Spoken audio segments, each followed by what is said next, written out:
Welcome to Podcapers, the official podcast for Place to Hang Your Cape. And this week, you know what? Let's get some more options in here. I feel like DC needs more options. We're talking about some of the best DC superheroes that need their own movies. Cue the music!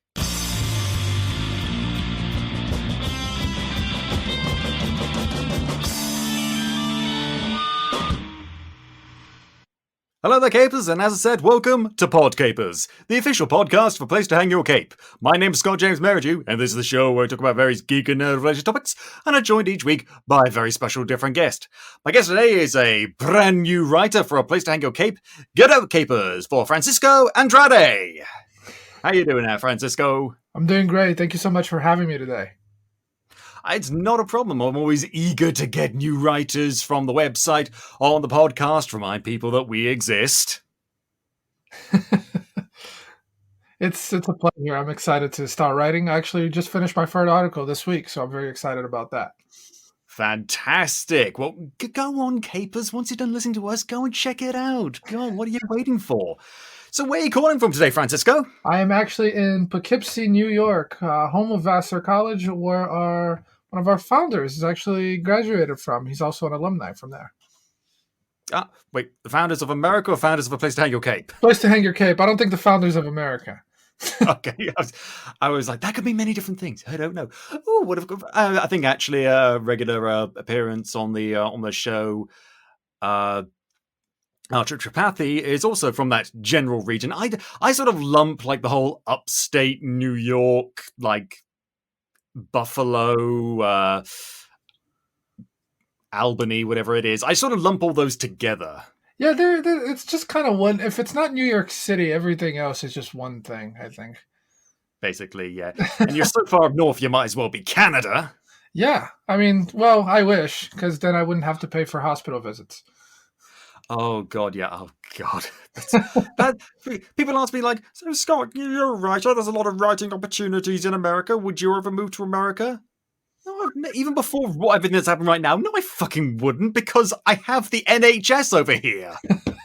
I think the same thing. I think growing up is looking at Avengers movies and going, man, the civilians in New York who have to deal with this, really, they're screwed. They have to leave the city now. At least when the Avengers came to Edinburgh, it's just like, okay, a lot of damage, but it was the middle of the night and not a lot of civilians around. And if they had been injured, just go to hospital and it'll probably be taken care of. Go to ER. It's fine. Anyway, beyond moving on horrible political situations, as I said, we were going to talk about some of the best DC comic characters that we think deserve their own movies. Because we were talking about this with something similar with Alex Mirabal recently on the podcast, and it got me thinking, like, with all the DC blunders that have happened recently, like, I thought DC in terms of movies was getting better, and then Wonder Woman 1984 happened, all this stuff came out with Ray Fisher, and we know there's a few projects in the works right now. There's a Static Shock movie being produced by Michael B. Jordan, looking forward to that. Oh, yeah. But it got me thinking, like, okay, so we can all agree DC haven't done a good job so far. But what if, forget Justice League, just what kind of characters would we like to see on the big screen? People that haven't been on the big screen before. So sorry, Superman. Bye-bye, Batman. Steel. I mean, thanks for coming, but no one invited you. So we're going to talk about that. But before we do, we've got to talk about the news.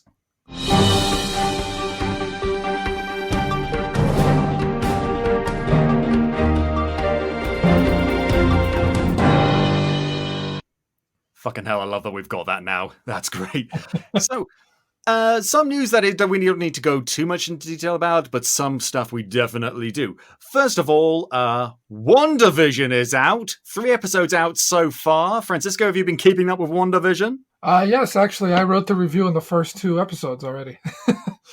Exactly. So, there's a lot of stuff to talk about. Oh my God, I love it so much. In case you're wondering, Capers, Podcapers will do its own separate review once all the episodes are out. Because I'm not just going to go through it incrementally because, there is a lot of stuff to talk about, there's not a lot actually happens in the episodes. Yeah, it's interesting. I said the same thing. It's fun to watch, and it's definitely a journey, but there's so little to dissect. And I love that. I love that it's simple. It's not overly complicated. It's not trying to be like Game of Thrones and throwing all sorts of shit at you. The vast majority of the episodes so far, I'm sure will ramp up as the show goes on, is just about enjoying the whole, ooh, they were like sitcom land. Oh, how much fun. Ooh, Pleasantville, never heard of it. And it's, I just kind of love that. And there's just little tiny hints. It's building up to something. It's a real slow burn in the best possible way. I absolutely adore it. Yeah, I think the Bewitched parody at the beginning, like ramping that up, the fact that they used the old style of lighting, the old style of animation, so it looks like it was made in the 60s and 70s. It's absolutely hilarious, and the show really pops to me in those moments where it's not trying to be a Marvel show, it's just trying to have a good time, while still Yeah. hinting that there's gonna be like a big mystery about WandaVision and what's actually going on here. Yeah, it's really cool, and it's got a great cast. I love the fact that they got Catherine Hahn in there. She's a favorite of mine. Oh yeah. She was I forgot about this. She was Doctor Octopus in Into the Spider-Verse. What was that her? Wow, I don't think I ever caught that. Well, I mean, she just sort of disappeared into the role that wasn't massively advertised, but yeah, she was Olivia Octavius, and it's really cool that she's back in Marvel now. She's in the MCU proper now as the next door neighbor. It's all very cool, but we don't go into too much details about it because, like I said, Capers, check out Francisco's article and stay tuned for Podcape's full review sometime in March when the series finally ends. On top of that, we've Disenchantment Part 3 is in Netflix, but I haven't been keeping up with that. I haven't checked it out. Have you? I have not. It was just funny because I'm a gigantic Futurama fan. I think I've binge watched that series about 3 times, but I don't know. I didn't get into it at first, and then a few days ago I actually caught a Easter egg video of all the Futurama references, and now I'm highly considering it. Shut up and take my money. Yeah. I mean, I've watched the first 2 parts of Disenchantment, and it's not bad. It's not like current Simpsons bad. It's missing something. I don't know what it is. There's some spark that Futurama had that this doesn't. Ah, And I don't know what it is. Maybe come part 3, we'll finally see it. The trailer looks really good. And yeah. yeah, it looks I don't know. I don't know. I'm gonna reserve judgment until I see it. I just want to say that's news that it's out now on Netflix. And something that is upcoming now that I really want to talk about, again, DC related. We've got a few more trailers, well, at least a trailer, for the new upcoming CW show, Superman and Lois. That looks good. That Really?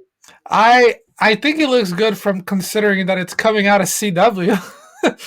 I I don't know because they're obviously going hard with the Man of Steel vibe. They're trying very much to be like, hey, remember when Henry Cavill was really cool as Superman? Where No. and then they're trying to go with that. I think there's potential if they go less CW-ish, but it's the same reason I stopped watching The Flash after 5 seasons. Is because if The Flash is out here doing his superhero stuff, why do I care who Killer Frost is dating this week? Yeah, I mean, I kind of I like it, that sort of element when it's a bit more focused. Like, so this is one of the reasons why I like Spider-Man so much. I loved reading the old school Spider-Man comics was because it was cool to see Spider-Man zipping around and beating up bad guys, but also I was invested in Peter Parker's personal life. Key phrase there, Peter Parker's personal Exactly. life. Like Flash Thompson, okay, he's now dating this Vietnamese person. Oh, he might now be dating Black Cat. I mean, okay, that's fine on a periphery, but that's not why I picked up the book. I picked up the book for Peter Parker. And I mean, this is one of the reasons why I really liked Spider-Man Loves Mary Jane. You ever read that series? Yes, I did. See, I love that because it had a bit more focus on the relationships and the romance and stuff like that, and less focus on the beating up bad guys aspect. But again, that it was still very much focused right up until the end, where it sort of went a bit weird once they changed artists. I did not care after that. But so I agree with you. The whole Killer Frost thing. Just like, okay, she's a character and she deserves as much character development as you can give her, but that's not why we tuned in. And it became a bit too soap opera-y. But my problem with this upcoming Superman and Lois show, and it's just from the trailer, it looks a bit. Well, let me put it this way. My reaction after seeing the trailer was, well, that was grim. It was. It looked very dour. It looked very, oh, this is so serious. Guys. Superman and Lois. Serious business now. Oh, it's super serial. Oh, God. And it's just like, hey, remember when Superman was fun? Yeah, it's they're putting so much pressure on the character of Superman because he's boring. And they want people to forget the fact that he is very boring. Other than the fact that he has all these superpowers, he's basically a god.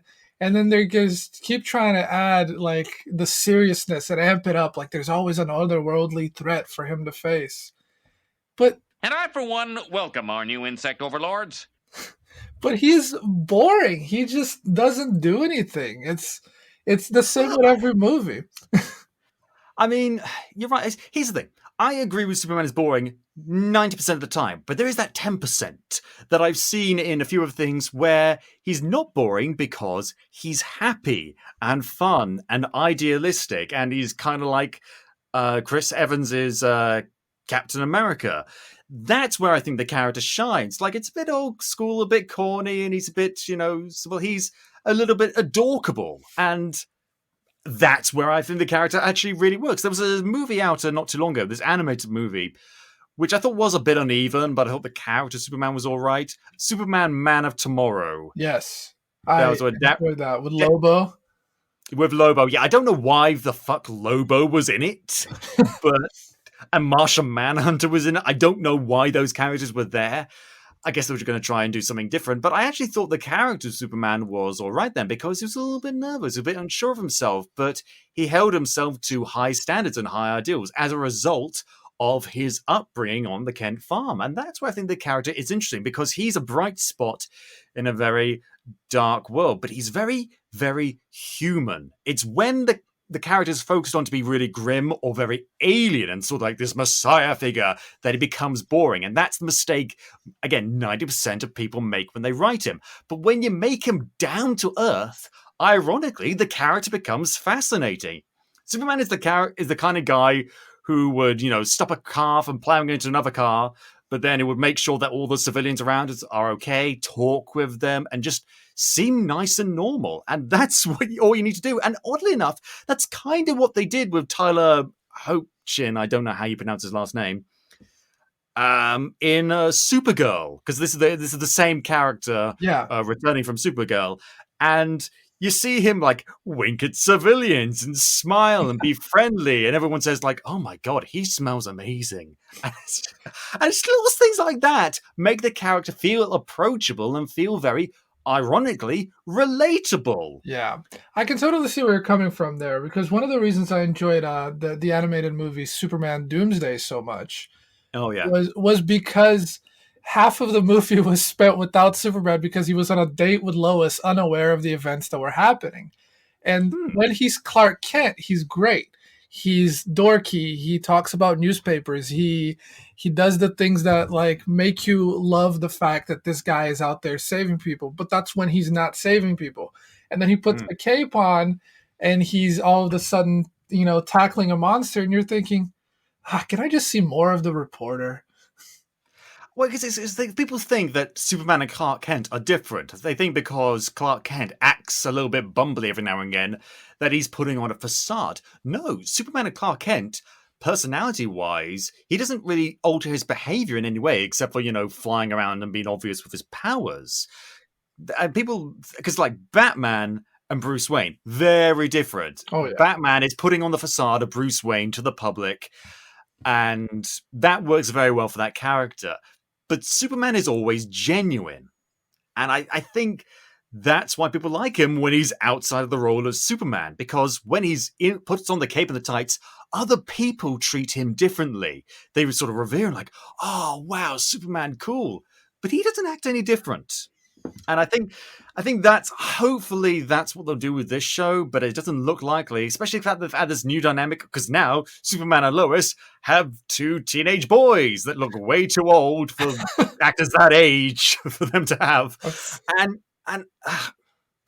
they've been fired from the Daily Planet because it's gone under print media. What do you want to do? And now they're living on Kent Farm. And I'm just worried. I'm just worried like that we're going to get a repeat of Smallville. Because Smallville was fine for the first 3-4 seasons, and then it's just like, what kind of show do you guys want to make? That's classic CW for you. It's up to 5 seasons of really good material, and then after one point, everyone's like, okay, can we end this and look at Supernatural? I don't want to look at Supernatural. Do you know how fucking tempted I am to go and watch Supernatural? But then I'm doing 14, 15 seasons of just pure Supernatural, and I can't make that kind of commitment. I think I watched the first 5, and then I got through 6, and then I remember looking back a couple years ago with someone that I know that still watched it, and I asked them who the villain was, and they literally said it's God's sister. God's sister's the villain in Supernatural for a while. And I was like, is this fan God's fiction? sister, Brenda. I can't believe that I got past a single writer in the show and got, who's next? If it kept going, season 22, they were probably going to fight Satan's half cousin. And I just can't deal with that. I am the devil's brother's sister's cousin's nephew's former roommate. Oh no.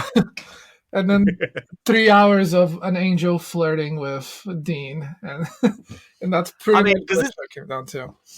Maybe, but now here's the thing: that what I did the other day was I noticed that the new Jared Padalecki, however you say his last name, show Walker, as in Walker's Texas Ranger, was out. So I checked out the first 50 minutes of the first episode, and it was rubbish. Oh God, I watched the trailer yesterday. I haven't gotten into it.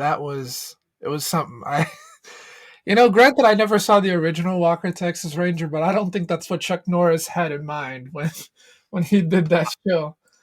I could care less what Chuck Norris has in mind because Chuck Norris is a bastard. But I mean, the trailer gave me a bit worried because, so is this going to be a police procedural, but it's in Texas with a brooding Cordell Walker, and kind of yes, but there's a bit way too much focus on the brooding. Literally, not without wishing to spoil it for people, within the first 3 minutes, Jared Padalecki gives out an anguished wail of grief at the knowledge that he's lost a loved one. And I'm thinking oh, cool, fine. That's great. I'm sorry, did I switch over to an 80s cop drama? Oh, God. Mendoza! I don't know. It's not good. And everyone mumbles. I don't know why everyone mumbles. I had to turn the volume up. I thought, can I have subtitles or something? Why is everyone speaking through gritted teeth? Is the Texas accent that difficult for me to understand? I guess it must be. They're just very angry about Jared Padalecki. I guess. They're angry that they found themselves on that show. Oh, damn it. How long until Jensen Ackles guest stars? I mean, actually, Jared Padalecki's wife was in the show. I don't know what character she played. I just saw her name in the credits. Thought, oh, okay, fine. But then I realized, wow, I don't care about any of these characters. Maybe I should give it more time. Actually, you know what? No, I don't want to. Moving on. And speaking of which, moving on further now to the big news that I want to talk about. Oh, bit of a bust up, a little bit of a breakup. Oh no, divorce bells because Christopher Nolan and Warner Brothers have gone Splitsville. Ooh. No, God! Yeah, it's apparently Christopher Nolan was not very happy that Warner Brothers decided to release all of its 2021 movies on HBO Max at the same time that they're going out to cinemas. And basically said before he's made a lot of movies with Warner Brothers, and now he's saying no, no more. I'm going on my own thing. And this is maybe partially due to the fact that Tenet did not do very well. Did you see Tenet?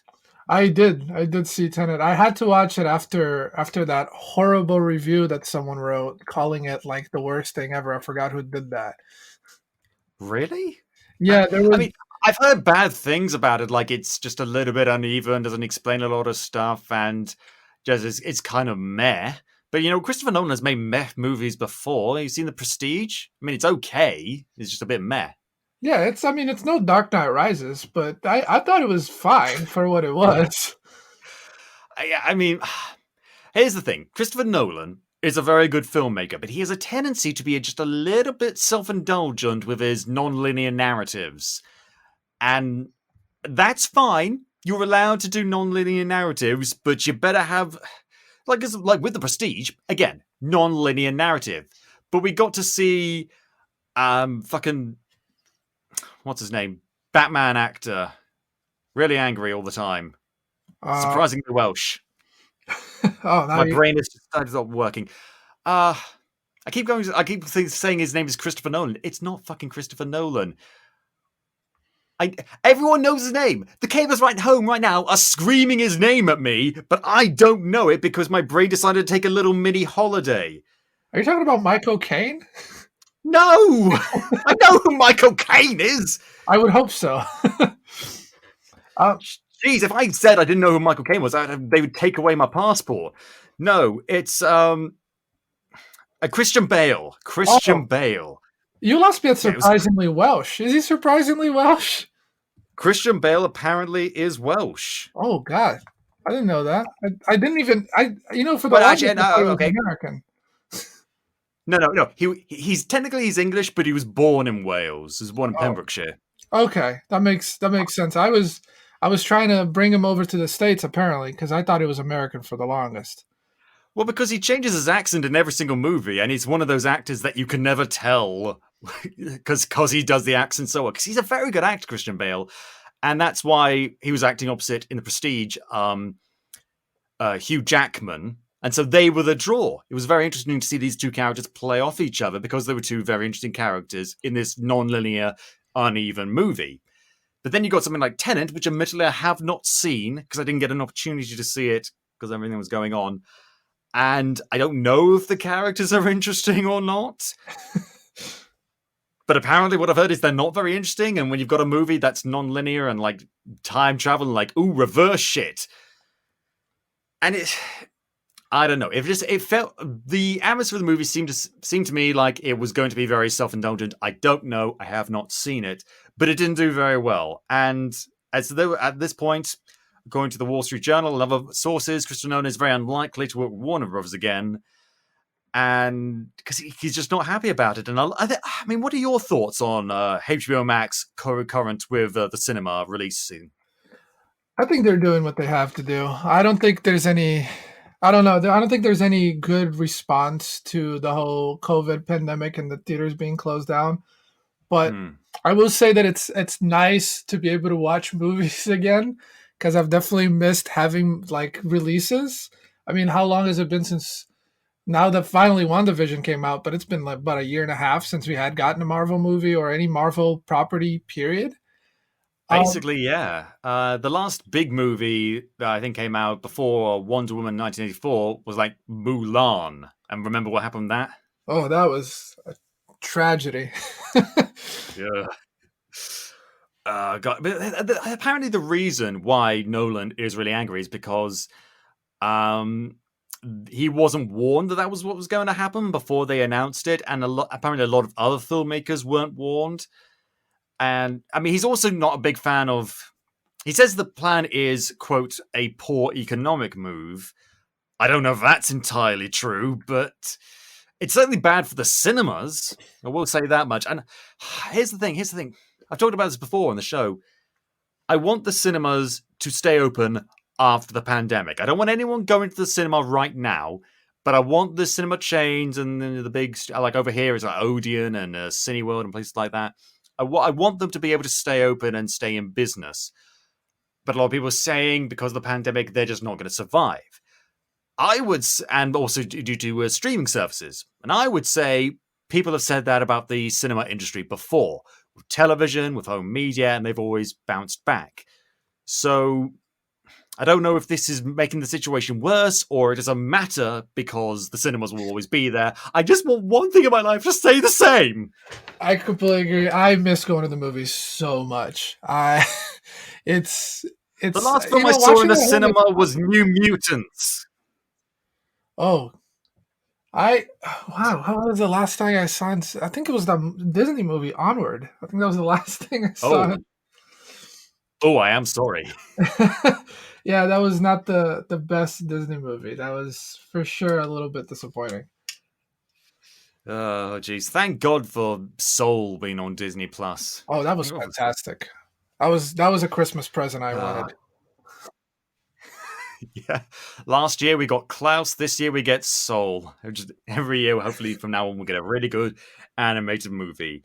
Either made by Pixar or Disney, or hopefully someone ex-Disney, like the guy who did Klaus was. But anyway, so we just want to talk about that because that's a pretty big deal now. Now that Christopher Nolan's gone, I'm sure he won't lack for other studios wanting to work with him because very well-known director, very popular director.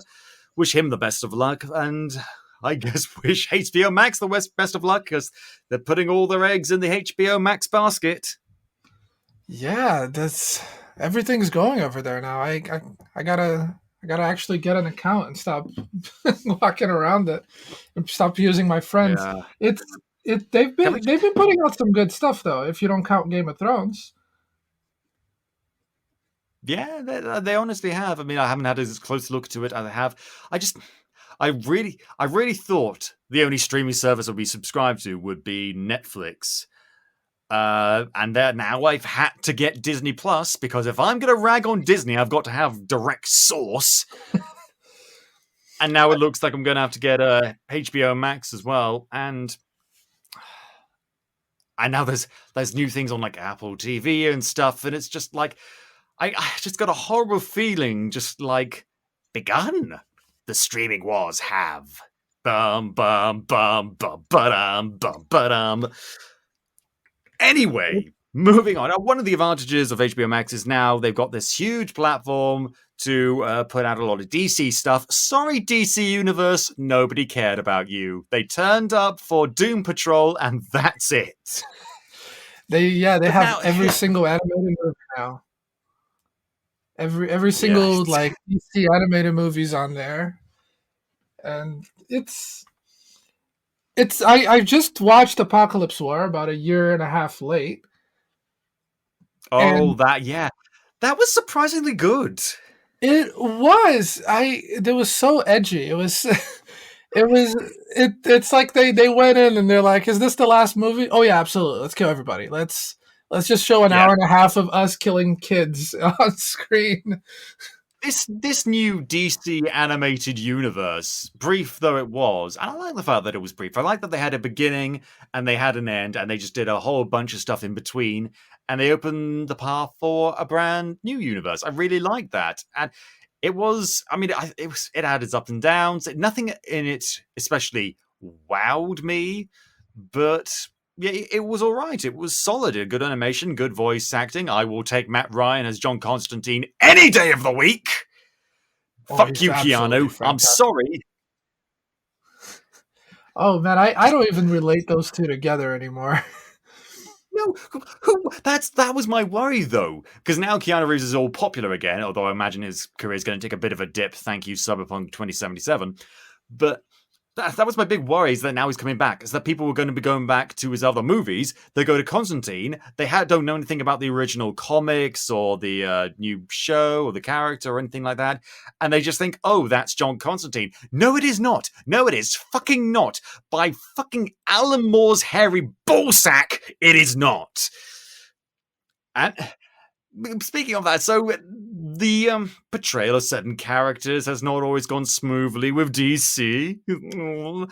And I wanted to talk about that. I want to talk about characters that have not had their time in the spotlight. Maybe they've had an odd appearance and cartoon or maybe a live action TV show every now and again. But for the most part, they haven't had their own movie. So we're going to talk about that right now. We're going to do a top 10 characters we want to see in DC movies. Live action movies, mind you.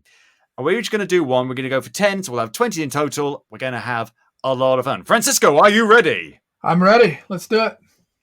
Well, let's start with number 10. So what's your first pick?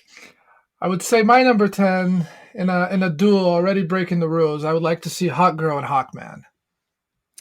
That's fair enough. They're very closely connected. I don't. And they were in the Legends of Tomorrow. Yeah, I'm sure the 10 people that watch that show will. Don't say that around here. There are some people that very much like the show. I've tried to get into it a bunch of times, and it's not bad. In fact, I'd probably say it's the best of all the CW shows, but it's still very much a CW show. I will agree. I will agree that it's really good. I like the action. I think they put a lot of their money into the CGI. It looks good. It has a good time. I think that they bring in a lot of unheard of characters. Because they have Jonah the Hex, original cool. Justice League. Oh yeah, Jonah Hex was in there. Mm. They have a lot of good stuff, but I do wish that they had done more with Hawkgirl and Hawkman because they were only in for like one season. Basically, yeah, and they were just like, okay, done with you. Bye-sy daisies. Kick. So, yeah, because, I mean, here's the thing. I've watched a few episodes, not a massive amount, of the original Justice League / Justice League Unlimited cartoon, and I never really liked the Hawk Girl in that, just because she seemed a bit too grim, and also, like, her background seemed a bit too similar to other characters. Like, okay, so she's a warrior. What, you mean like Wonder Woman? Oh yeah, but she's also a space cop. You mean like Green Lantern? And it's just like...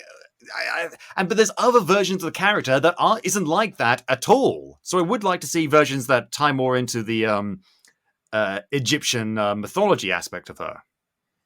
Yeah, I absolutely. I actually really liked what Legends of Tomorrow did when they made them like partners. They went with the Partners for Life story, and then their big villain was Vandal Savage, who I absolutely probably my favorite DC villain is Vandal Savage, and they really focused on them just being his foil, and I just really enjoy that like eternal struggle thing instead of just doing the space cop or the alien thing. Space cop with a mace. Who has a mace? I mean, that's pretty cool. It is a little cool, but not for a space cop. I don't know. I can't speak too much on the one that they did in Legends of Tomorrow, but I would like to just see a movie where it focuses on a relationship that isn't completely forced, and Hawkgirl and Hawkman would be like that good foil. They will be together and they continue to fight crime over the ages, and plus it'd be the one thing that I actually really enjoyed about Wonder Woman 1984, don't nobody hit me for this, but I enjoyed her fight with Cheetah at the end and the way that the wings looked. And those wings reminded me a lot of one of the reasons I picked Hawkgirl is because she has these nth metal wings and she flies around, and I just think that it would look amazing in a big screen. I mean, I get what you're saying, but you did say that you liked the cheetah fight at the end of Wonder Woman 1984. So, Capers, what do we think? Here you go, get it! I've got a million sound effects, Capers. I'm not going to lie.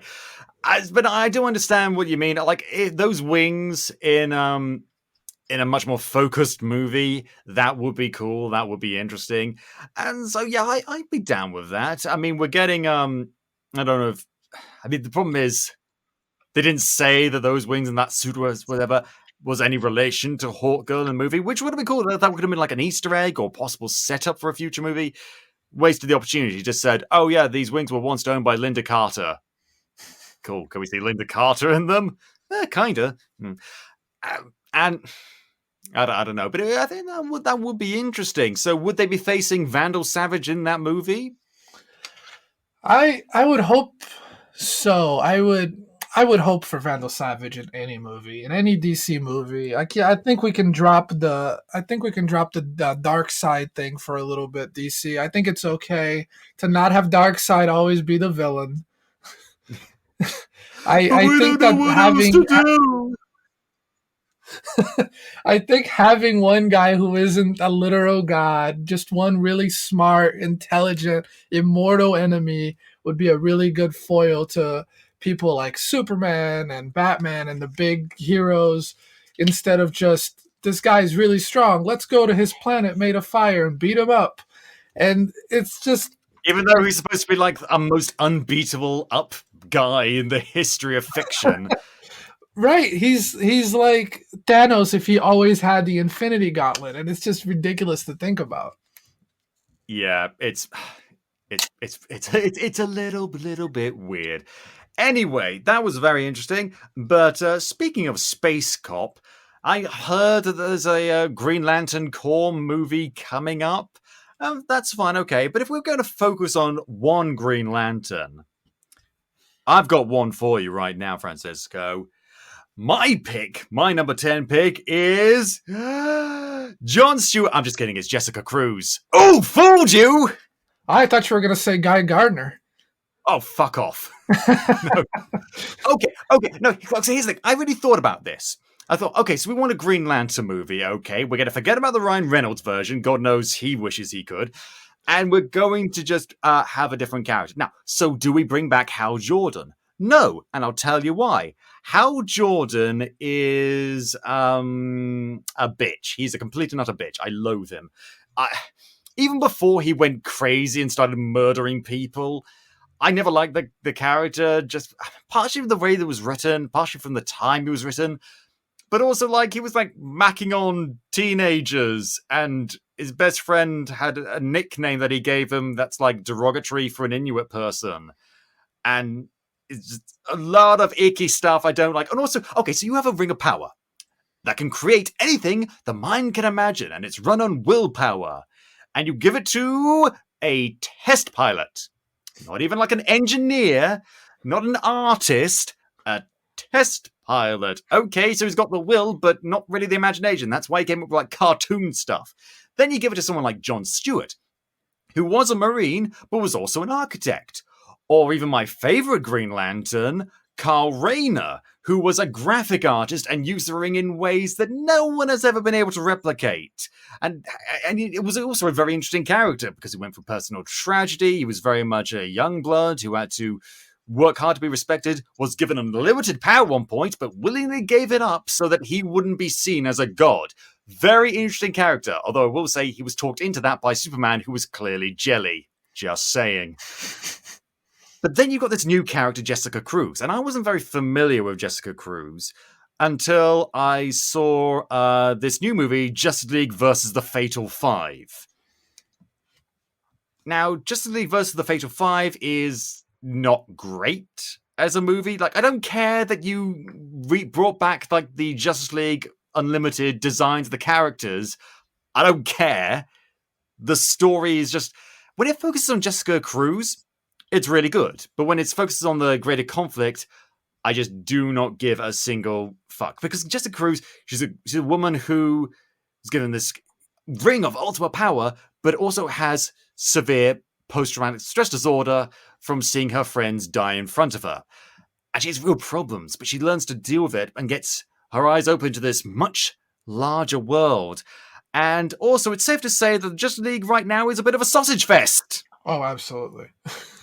So another reason to bring more female characters in. I think Jessica Cruz would be a great idea. I'm sure possibly she'll be brought in if they do a Justice League core movie and there's a whole bunch of Green Lanterns.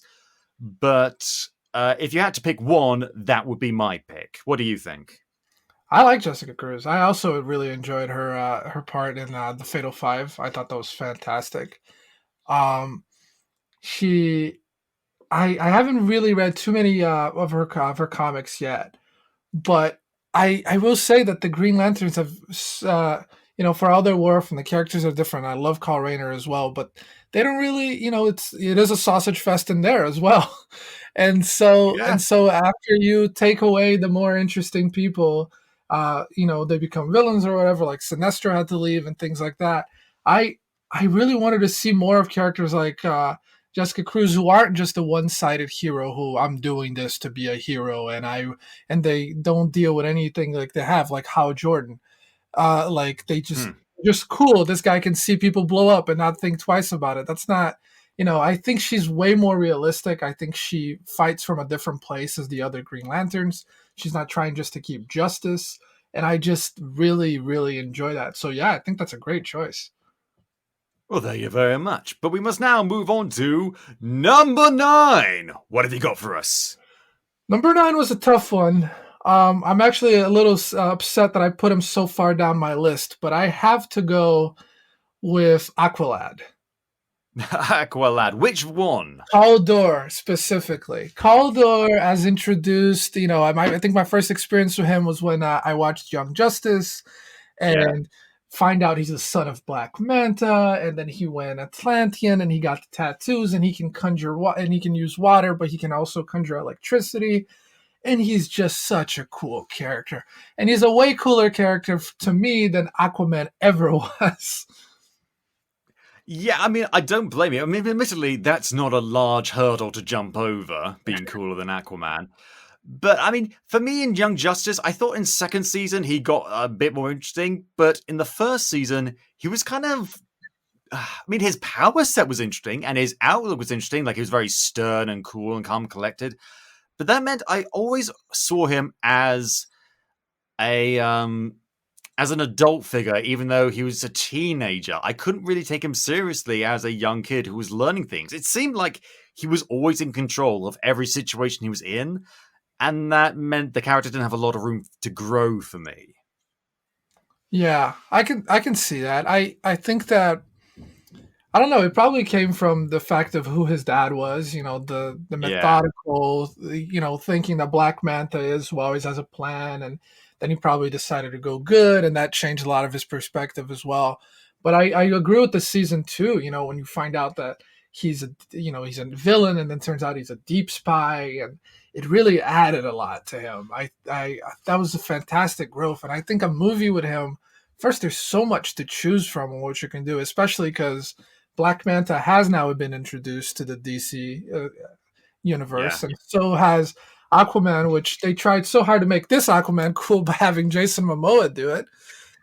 Which will do it, in fairness. If you want to make something cool, include Jason Momoa. That's a surefire guarantee. And here's the thing. Here's my problem, is that the great thing about this new version of Aquaman is that he's a man torn between two worlds. Atlantis and the surface world doesn't really fit into either, but that he's okay with that because he's just kind of doing his own thing. But he reluctantly accepts a position of leadership in order to make sure that everyone can get on, even though that's not really his style. I think that worked very much in that character's favor. Question is, what would the character development be for Calderon in this movie version that you're pitching to me right now? I guess that's a good point. I think it would be kind of the same thing, but the opposite. Because I think in the Aquaman that we've seen in the movies, he doesn't. He really wants to stay on land, and he's kind of forced to take on the role. And while the Calderon, he's not really focused on being a leader. He's not being focused on being even a man in land. He just wants to help people, and I think that's a big thing about him. He's solely focused on being a hero, regardless of where that takes him. He just wants to save them. I think that's why his choice to become the villain in the second season in order to deal the biggest strike to the light was so interesting, is because this is the man that is the most fitting to lead the young heroes and even the Justice League at one point. He chooses not to do any of that just so he can stop evil. And I like that about him. He's not interested in power or anything like that. He's just interested in helping those people. Even if it comes at personal sacrifice. See, that I think would work really well. Yeah, and plus he's just a cool looking character. He's just big dude filled with tattoos who controls lightning and water. Come on. Yeah, it makes like swords out of water swords. Who wouldn't like that? No, I completely agree with you. For my next character, I know technically we have seen this character in a movie, but not in this form, shall we say?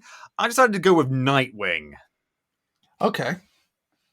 Because we have seen Dick Grayson as Robin in the movies that we do not talk about. But that was very much...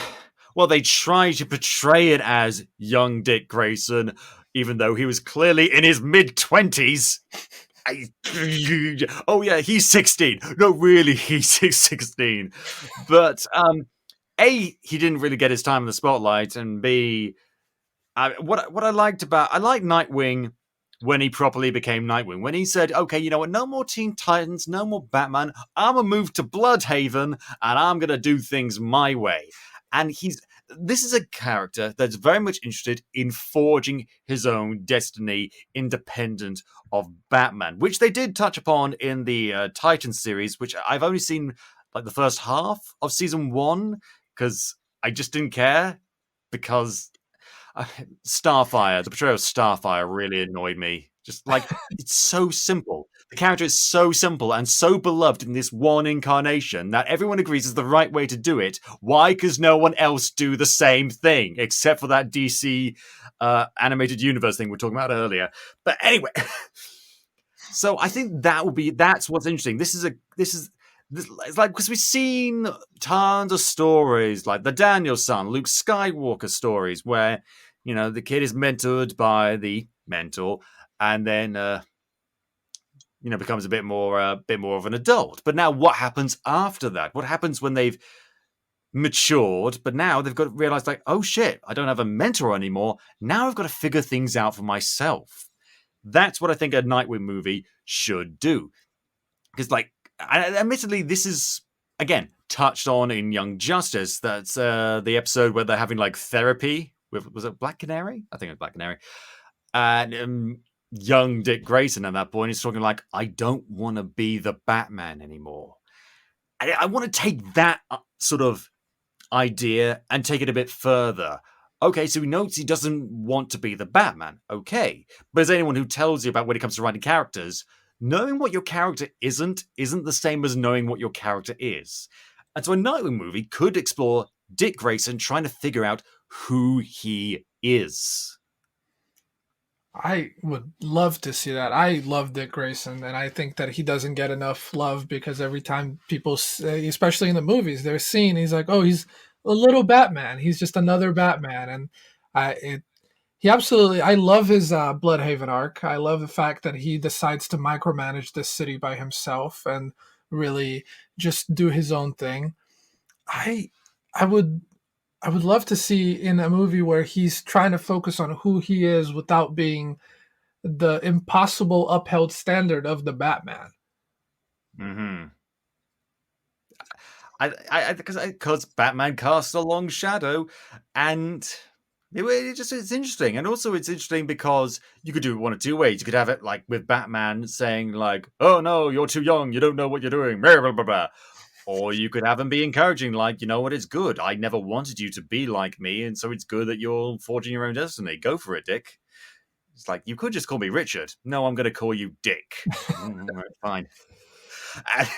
I don't know. I think that would be interesting. But we're going to move on now to number 8. Oh, number 8. I have to go with one of my personal favorites, Red Tornado. Okay, the robot that thinks he's a man, or the man who thinks he's a robot, who knows?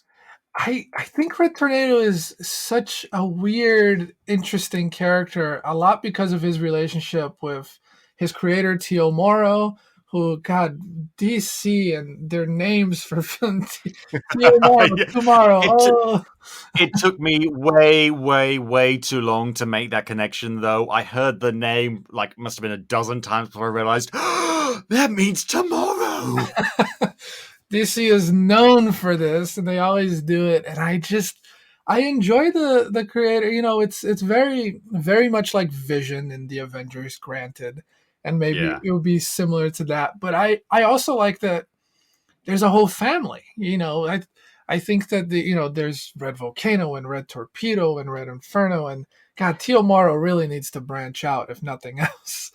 But I enjoy the fact that this guy is, first of all, so good at creating evil robots and so bad at making them evil, because he can make the best heroes in the world while trying to destroy the Justice League, and they all decide to be good guys.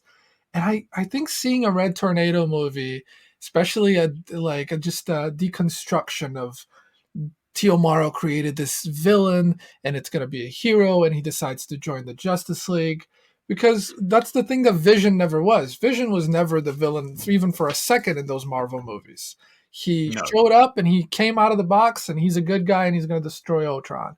But it'd be interesting to see the Red Tornado redemption arc of, wait, I have free thought. Why am I killing people? Why do I want to kill people? Why do I want to be a good guy, kind of thing. Yeah, really focus on it, because that was very much a subplot in Avengers Age of Ultron, and that's fine, because there's lots of other stuff going in there, lots of other characters.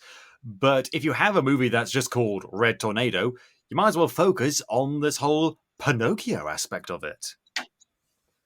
Yeah, make it more about what if Ultron did become a good guy instead of a bad guy, kind of thing. And I think that's where Red Tornado would really be able to shine. And not only that, he becomes it's just a mentor for the young Justice League. He basically becomes their babysitter, but in the least insulting way of that. He becomes the one that's most trusted to be around the kids of the Justice League. He becomes the protector of the people who can't protect themselves in a way that Superman and the other powerhouses can't be. And it's and also because he's trying to figure out what it means to be human. And one of the best ways to do that is to observe children, because they're some of the most open and honest human beings you will ever see, not just in terms of their words, but also in terms of their actions. And it's always interesting. I mean, one of the most interesting things, again, not talking about Young Justice, one of the most interesting scenes was that scene where they go into Red Tornado's living space, and they see all a bunch of holiday/religious iconography scattered about the place, from all sorts of different cultures, and it's just sort of there. And it never really gets expanded on, it never gets talked about, discussed, or elaborated on. It's just there, and it's such an interesting aspect that he would find that sort of thing worthy of keeping and maybe being fascinated with. It was a very subtle moment, and I'd like to see more stuff like that in that movie. Yeah, he doesn't know who he is, and it's not like other Marvel, other DC characters who are just trying to find themselves on Earth. This man just doesn't know anything about what life is like. He doesn't have the benefits that Ultron and Vision had, where he can go into the internet and just look everything up and kind of dissect what it's like to be human. He's learning it by experience. And it's such interesting that you mentioned that with the religious, because he doesn't know. He knows that it's a big part of human life, but he has no idea what it means. Yeah, I think that'll be really fascinating. I'm kind of into that now. I mean, because he's one of those characters that outside of that one show I'm not very familiar with. But this is what I think is great about these kind of movies now. Because what's great about the Marvel movies is, yeah, they're great for good storytelling, but also and it's great for people who are familiar with these characters, but it's also great for introducing these characters to new audiences. I guarantee there's going to be a lot of people who have no idea who the Vision is before they saw that movie, and then they suddenly knew about it, and now he's been expanded upon, and they're going to go back and read some of the comics, and it's going to be very interesting. And that's what DC needs to really focus on: introduce characters that some people might not be familiar with. And one of the characters I think most people won't be familiar with is Plastic Man. Now, I know he's been introduced to The Flash now. I've seen that, I saw a clip, but I haven't actually watched the show in ages, so I don't. That's Elongated Man. In The Flash, that's not. I'm sorry. They both have stretching powers. They're basically, who gives a crap, Okay, so then I'm guessing then there's been no live action version of Plastic Man. Am I right? I would assume so. Yes. Okay, because I find this character, I haven't seen a lot of stuff with him, but the little I have heard of him is fascinating. He used to be a criminal, got stretchy plastic powers, and then said, you know what, I don't want to be a criminal anymore. I want to be on the side of the good guys, but also I'm fucking nuts. I'm making jokes at the most inappropriate times. And yet he's in the Justice League. So he's making jokes and doing like silly faces at Batman, but he's still considered one of them. That's why I think the character would be interesting, because you could do basically, this could be sort of like a less gory DC's Deadpool in a way. Ah, okay. I see what you're going for. So So he it's would. very much a comedy, and yeah. No, go ahead. No, I was just saying, it's very much a comedy, and it's this one guy with stretchy powers. So, funny, weird, but he's beating up bad guys. And like, remember Fantastic Four, those crappy Fantastic Four movies where you'd see, how do you pronounce his name? Iwan Gruffalo, Horatio Hornblower. When you see Horatio Hornblower, look it up, seriously. When you see Horatio Hornblower doing stuff with stretching powers, it looked really weird and kind of silly, which is fine because those movies were kind of silly, but you couldn't really take it too seriously. And I'm sure there's a way you could take it seriously, but not in those movies. But so let's just take that and just run with the silliness. Let's just do that. He's beating up bad guys by giving them wages and stuff. I don't know Plastic Man's particular sense of humor and stuff. And just have him have this really silly character who's very much an established character. He's not like a fucking cartoon. He just acts a little bit like a cartoon, but he's in this serious world. He's in a world of crime and poverty and despair, and in comes Plastic Man. I like that. I also think his powers are interesting in a way that Marvel doesn't really focus on them, because even in those movies, the most that Reed Richards was doing, and I can't believe I watched all three of those movies, all three Fantastic Four movies that have come out. But There's four. There's four? Yeah, there was the really... Oh, okay, so I'm guessing you watched Fan Four Stick and the two Tim Story movies, right? Yeah. Right, so before all of that, in the 90s, there was this other movie directed by... was it Roger Corman? I can't remember. But it was this movie with the Fantastic Four using some of the most outdated, horrible effects you could imagine. Some poor soul gets stuffed into an even cheaper, crappier looking Thing rubber costume. And it was all done so that the studio that made it could hold on to the rights. They had zero intention of actually releasing the movie, and they didn't tell the actors. That's classic. Check it out. It's awful, but it's just so hilariously awful because they didn't put any effort into it. Except, although we'll say there's this one bit where Reed and Ben are much older than Johnny and Sue, to the point where Sue was a little girl while Reed was in like his 20s, and then they grow up, and then they get together, and that's just a little bit weird. That is. Yeah, well. Sorry, we were talking about Plastic Man at one point. Yeah, we were. I just think it's interesting that how different his powers are. Because I remember in a lot of the shows that I watched, Plastic Man was doing things that you never saw Reed Richards and those other characters that could be plastic do. He was turning himself into objects. He was pretending to be like a shovel or whatever. He was doing like really weird, funny things with his powers to either sneak into places or just mess with people. And I agree with your the Deadpool. He would be hilarious to see on screen. It'd be hilarious to see a character that could look like anyone and look like anything, just have a good time and just do random hero or halfway villain things. Even robbing a bank would be funny to see with this guy. Yeah, I don't know if I would have him committing crimes whilst he has the powers, but maybe that could be part of his arc. Like he starts with doing bad things, but then becomes a good guy at the end. But that's kind of been done. Megamind. But I think it'd be really good just to see this wacky character and just reminding audiences that sometimes, not all the times, because I don't want things to become homogenous, but sometimes in superhero movies, you're allowed to have fun. Do you remember fun? I remember fun. I don't think DC remembers fun anymore. No, I thought Wonder Woman 1984 was going to be fun, and admittedly, whenever Pedro Pascal was on screen, I did have fun, but only with him. Anyway, I think we're going to move on now to number 7. Number 7. Well, sticking to this bad guy, good guy thing, I gotta go with Booster Gold, who is Booster Gold, one of my absolute favorites. Time traveling, cool guy who just... Why do people become heroes? To save people, for recognition? No, to make money. And that's why he did it.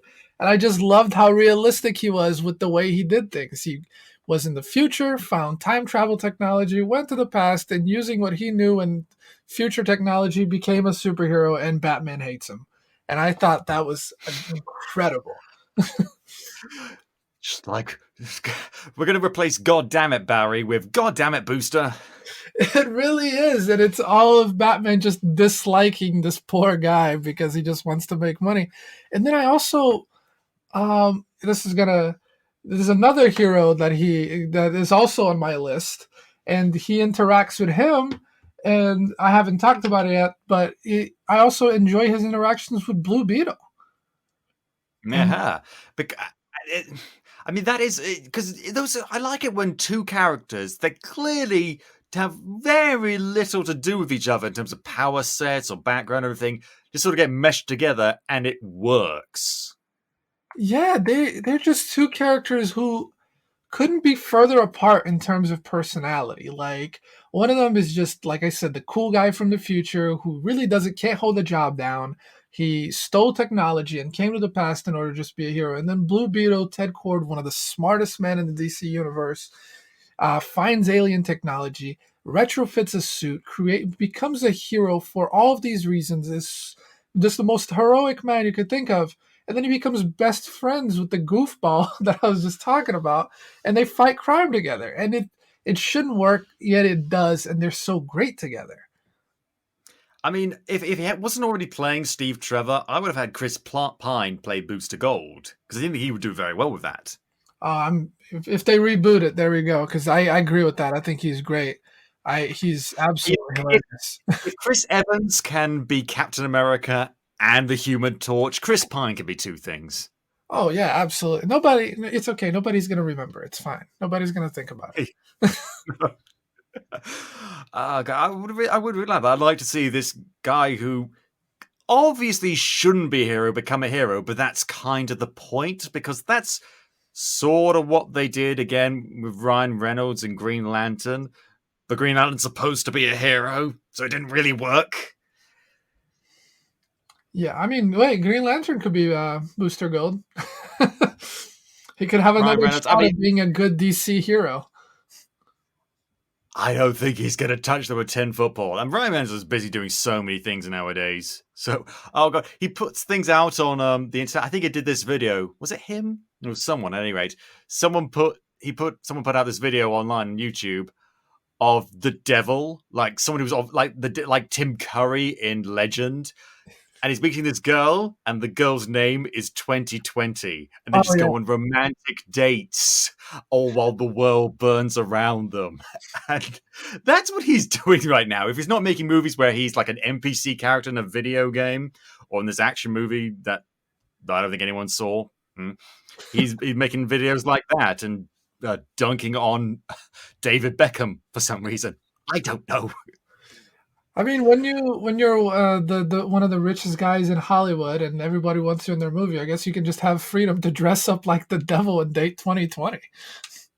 I guess that's what I would do. I'm not going to lie. So that's one crazy character. Another crazy character that has been featured in live action a little bit. Most recently on the TV show that no one cares about, Krypton. I'm talking about Lobo. Oh, yes. Yes. The main man. Because, I mean, the closest thing we got to a Lobo movie was this live-action short film made years ago where Lobo has to rescue the Easter Bunny. It's it's it's as bizarre as it sounds, and yet at the same time utterly perfect. But just like, why not? Just like, why didn't they make a Lobo movie in the 90s? And I don't mean like crappy 90s. I mean like the cool 90s, where like Arnold and Bruce Willis were tearing shit up. Why did we have a Lobo movie then? You're talking about like a Lobo movie coming out at the same time as like Spawn or something like that? No. Before all of that, back, I'm talking like kind of like a Lethal Weapon era. I mean, admittedly, that's sort of late 80s, but that sort of era, late 80s, early 90s sort of era, where just things were just cool. You know, things were cool. Not Spawn, never Spawn. How dare you? But that sort of era, and because now we moved on since then, but this is an opportunity for a throwback movie, because they tried to update Lobo once in the comics. They made him really slim and have rather neat hair, and him be like this Machiavellian posh boy. No one liked it, and they threw him away. We never speak about that. We never speak about skinny Kardashian raised Lobo ever again. I do, because I love ragging on DC, but everyone else no.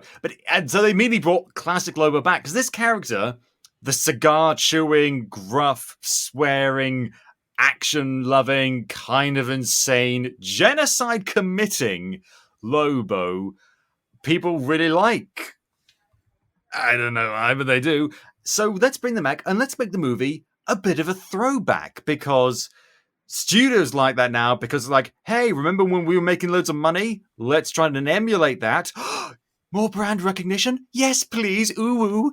And so just really focus on that. And because sometimes that really works. The thing I point to nowadays is Seth MacFarlane's show, The Orville. That's very much a throwback, harkening back to the days of like TNG and stuff like that. But it works. Bizarrely, it works. So if you focus on something like that, do a classic late 80s, early 90s action bonanza fest with Lobo tearing up the galaxy. Go crazy. If anything, Guardians of the Galaxy prove you can do something like that. So why the fuck not? Plus, how do you run out of material with Lobo? He is fucking hilarious. He does whatever he wants. He says the most outlandish things, and he can back up everything that he says. Because we keep talking about Young Justice, but that was his best. That was one of the best representations. He shows up, completes his mission, kicks the crap out of everyone in the room, and then leaves. Curry. He's so good. And then the flying motorbike. Come on. How can a character get any fucking cooler than that? I'm just imagining, like, we open in space, gleaming, sleek spaceship Star Cruiser glides by. The people on board look vaguely, humanoid, but very clean cut and everything. And it's like, Captain, we're seeing something approaching from the starboard side.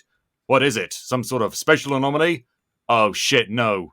What is it? It's Lobo! Oh fuck! And then he immediately just plows through the middle of the Star Cruiser, blowing it up whilst rock music blares. It's a one-way ticket to midnight, calling heavy metal.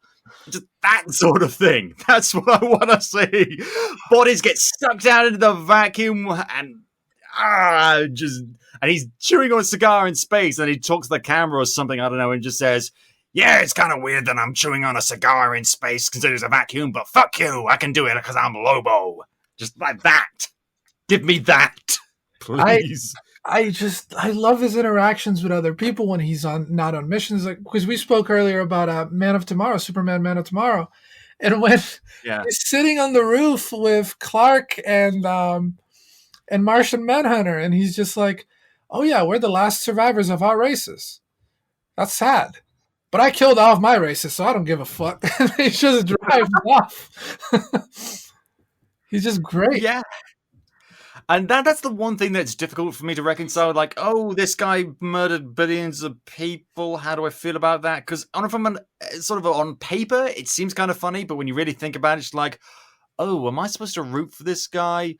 I don't know. But I would not dare to change that because that's beyond me. So, with that said, I think we're going to move on now and talk about number 6. What have you got for us? For number 6, I actually got Queen Bee because Now, this is a villain, isn't it? she is a villain, and I feel like I wanted to put her just because she's interesting to me in kind of the hive mind mentality that DC kind of has the villains going for.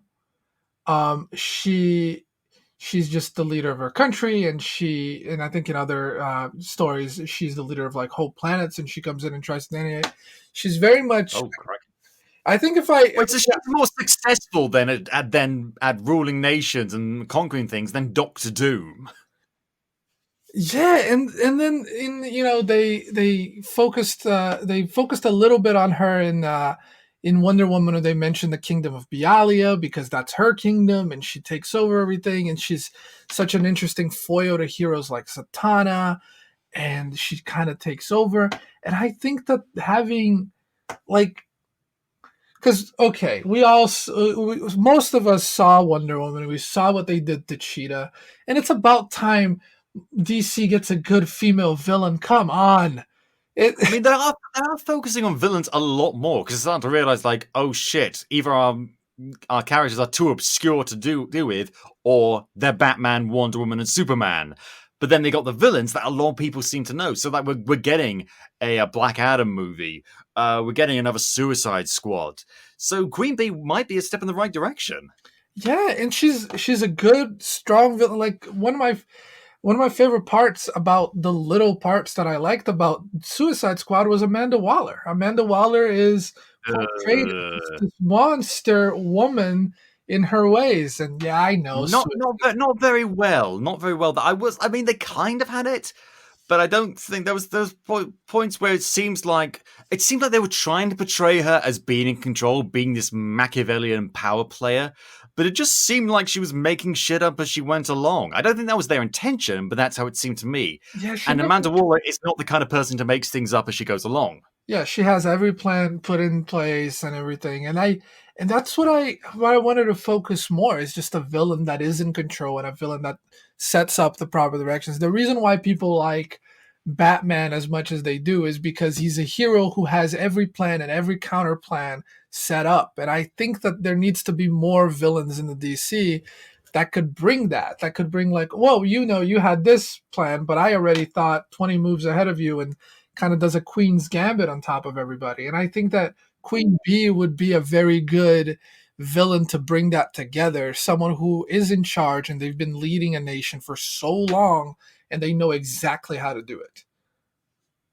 Yeah, I think that could really work. That would be interesting. I mean, because she's a dictator, though. So it depends how you do it. Like, are we talking about like a tragic rise to power? Like she starts off with the best of intentions and loses her way, or she's just evil from the get-go? I think it would be a rise to power. I think similar. Let's talk Breaking Bad for a second. Kind of like that.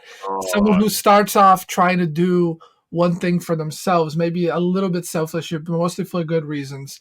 And then at the end of the day, they look around and now everything's turned to crap, but they're on top of the crap pile, so it's theirs to take, kind of Ozymandias style. No, I like that. I am the one who bees. Did you say bees? Yes! I don't know. I mean, Queen Bee's power is that she can control men. Is that it? Yeah, she can do a little bit of that. I mean, depending on the actress, I would believe that. I just think that, yeah, she has some superhuman speed, strength, and things like that. I think in one of the directions one of the comics, she can control men, but mostly she's just a big thinker, and she just has a lot of time, and she builds up her army. Well, we really like that. I like in movies where they do like power plays and outsmart their opponents, so that could be very interesting. Another character who has a tendency to outsmart their opponents and really uses their brain, which I really like, is Sandman. No, not that one. The other one. Oh, yeah, man. Yes. It's just been a while. Because this is so annoying because, like, okay, so before Neil Gaiman came up with Sandman, there already was a Sandman. Wesley Dodds, the crime fighter with fedora and a gas mask until he started wearing a cape for some reason, because they made the transition from, like, noir superheroes to more modern day superheroes. And they in the comics, they've had a connection, which is fine. It's really cool because they both have similar, about dreams and stuff like that, and lack of wakefulness.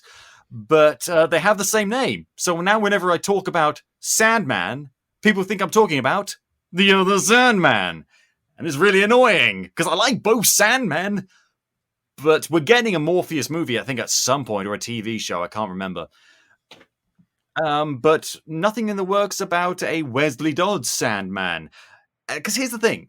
Sandman recently had a bit of a revamp in Vertigo with Mystery Sandman Theatre, which I highly, highly recommend because it's a classic, dark, gritty, noir story featuring the Sandman. He puts on gas mask, gets out a gas gun, and goes and takes the fight to the criminals on the street with the help of his long-term partner, Diane Belmont.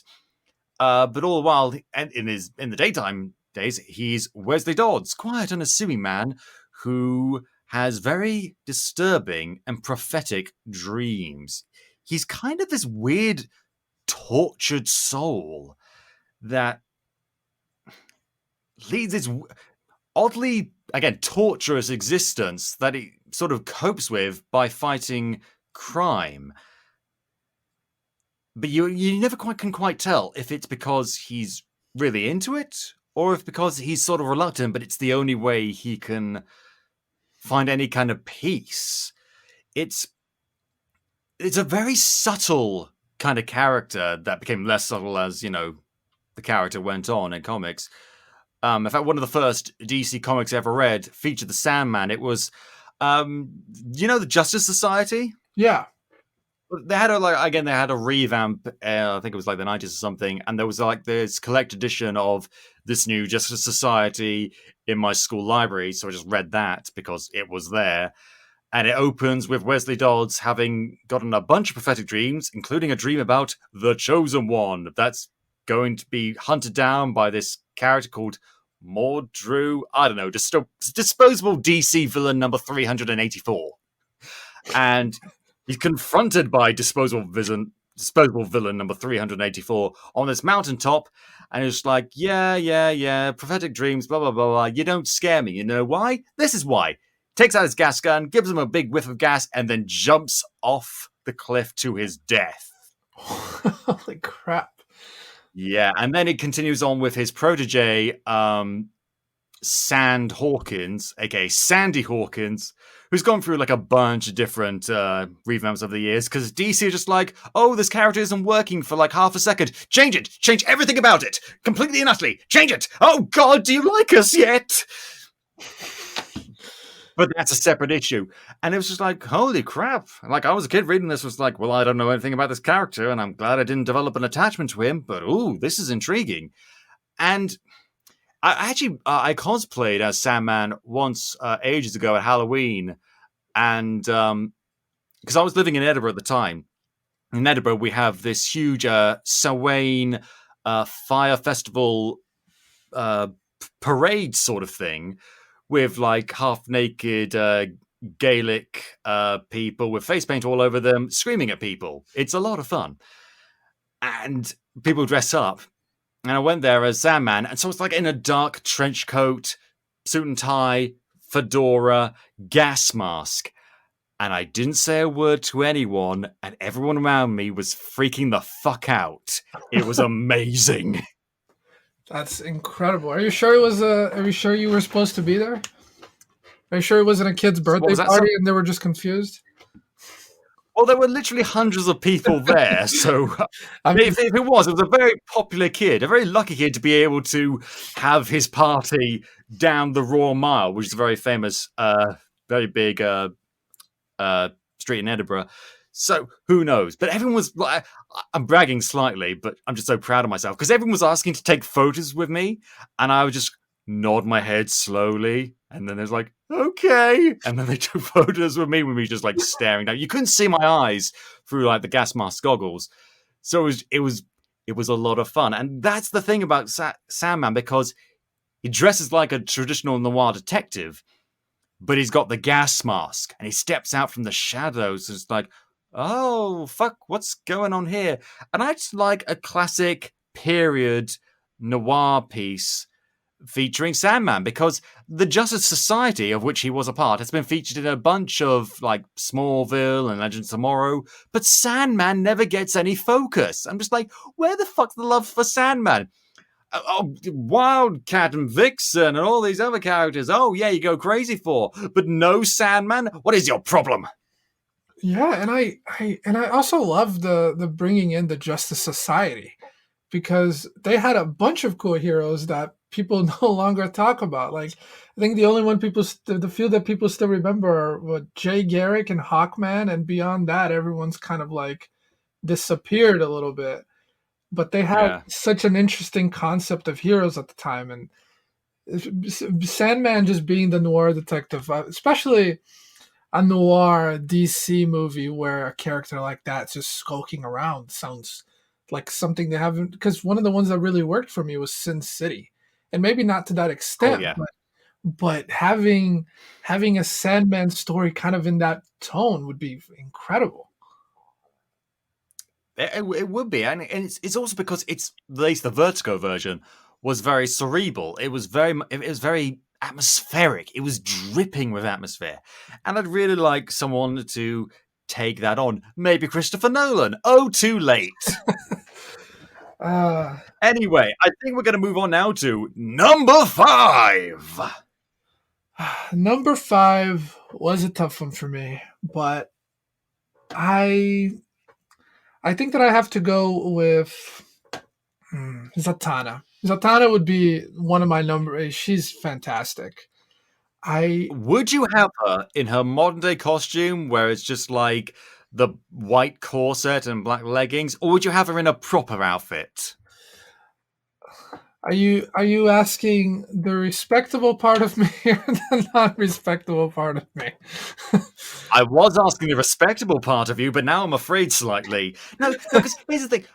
No, I'm sorry to, like, I'm going to go on a rant. I'm sorry, but here's the thing. People like maybe fetishize the version of her that wears the top hat and the fishnets. But you know what? I call that exclusively your problem, because it's so cool that she's in that costume, because it's so outside the norm for superheroes. She's dressed like a stage magician, but she's a superhero. That makes her stand out, and I think that's interesting. I agree. I agree completely. I like the. I think that if they did a movie, because she does pretend to be a stage magician a lot, so I think if they did a movie, there could be a cool nod. You know, they do the nod, so it would be interesting to see her in her classic outfit while on stage. But also the comics have done her in a lot of. She wears so much leather now, which I don't know if that's any better than the fishnets and the corset. But in just the traditional, she kind of dresses a like a waiter a little bit in the white shirt and the vest and things like that. And I think that'd be interesting too. Yeah, and it would also be a good opportunity to introduce a bit more of a magical element. We had a bit of a glimpse for that in Shazam, but maybe we could expand on that a bit more. She could become DC's version of Doctor Strange. Yeah, and plus, Justice League Dark has been one of the coolest things that DC has done in quite a while. And seeing the magical heroes, the heroes that really just do the weird stuff and things that you haven't been able to see before. And she's often considered one of the most powerful. And then you could do tie-ins with other people like Dr. Fate, Constantine. It would be incredible. Yeah, because I don't know if we'll get another Constantine movie, but failing that, Zatanna would work really well. But also because she's not as grimdark as a lot of these other characters. She deals with a lot of dark stuff, but she maintains a pretty positive attitude, from what I understand of the character.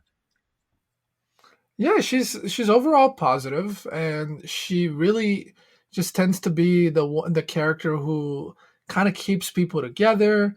She focuses on a lot of bringing positivity. It's why she acts as a stage magician, because she generally just likes making people smile.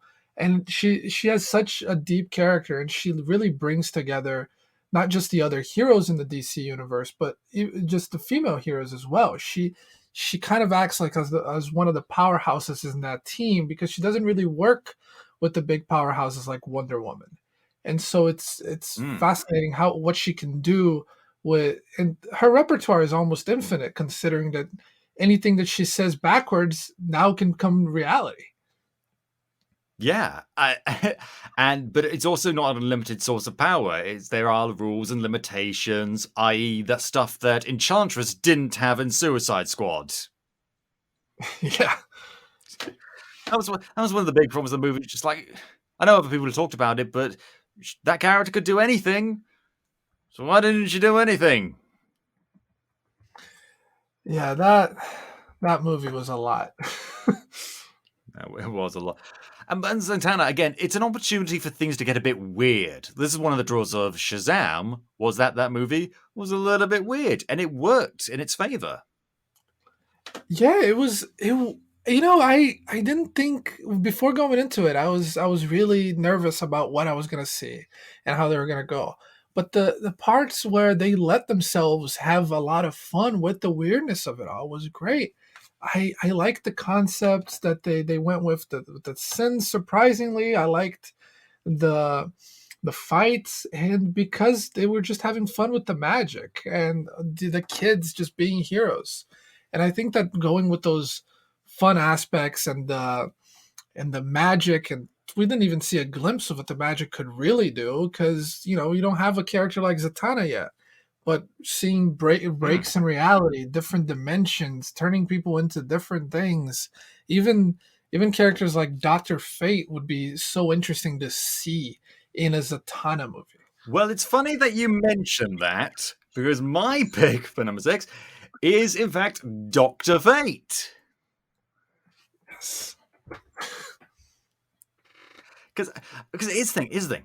Zatanna, she does magic, but she maintains the positive outlook, and she's very much not a reluctant hero. She's kind of into it, depending on the interpretation. Dr. Fate, very much a reluctant hero, because it's like, where does the human being begin and Dr. Fate end? Because Dr. Fate, the spirit of Naboo, whatever, lives in a helmet. You put on the helmet, you become Dr. Fate. But is that you, or is that something else? And it's weird because he's a hero, but a lot of the time, and especially in recent times, he's been portrayed as kind of an anti-hero because he's a Lord of Order. And he can take order just a little bit too far.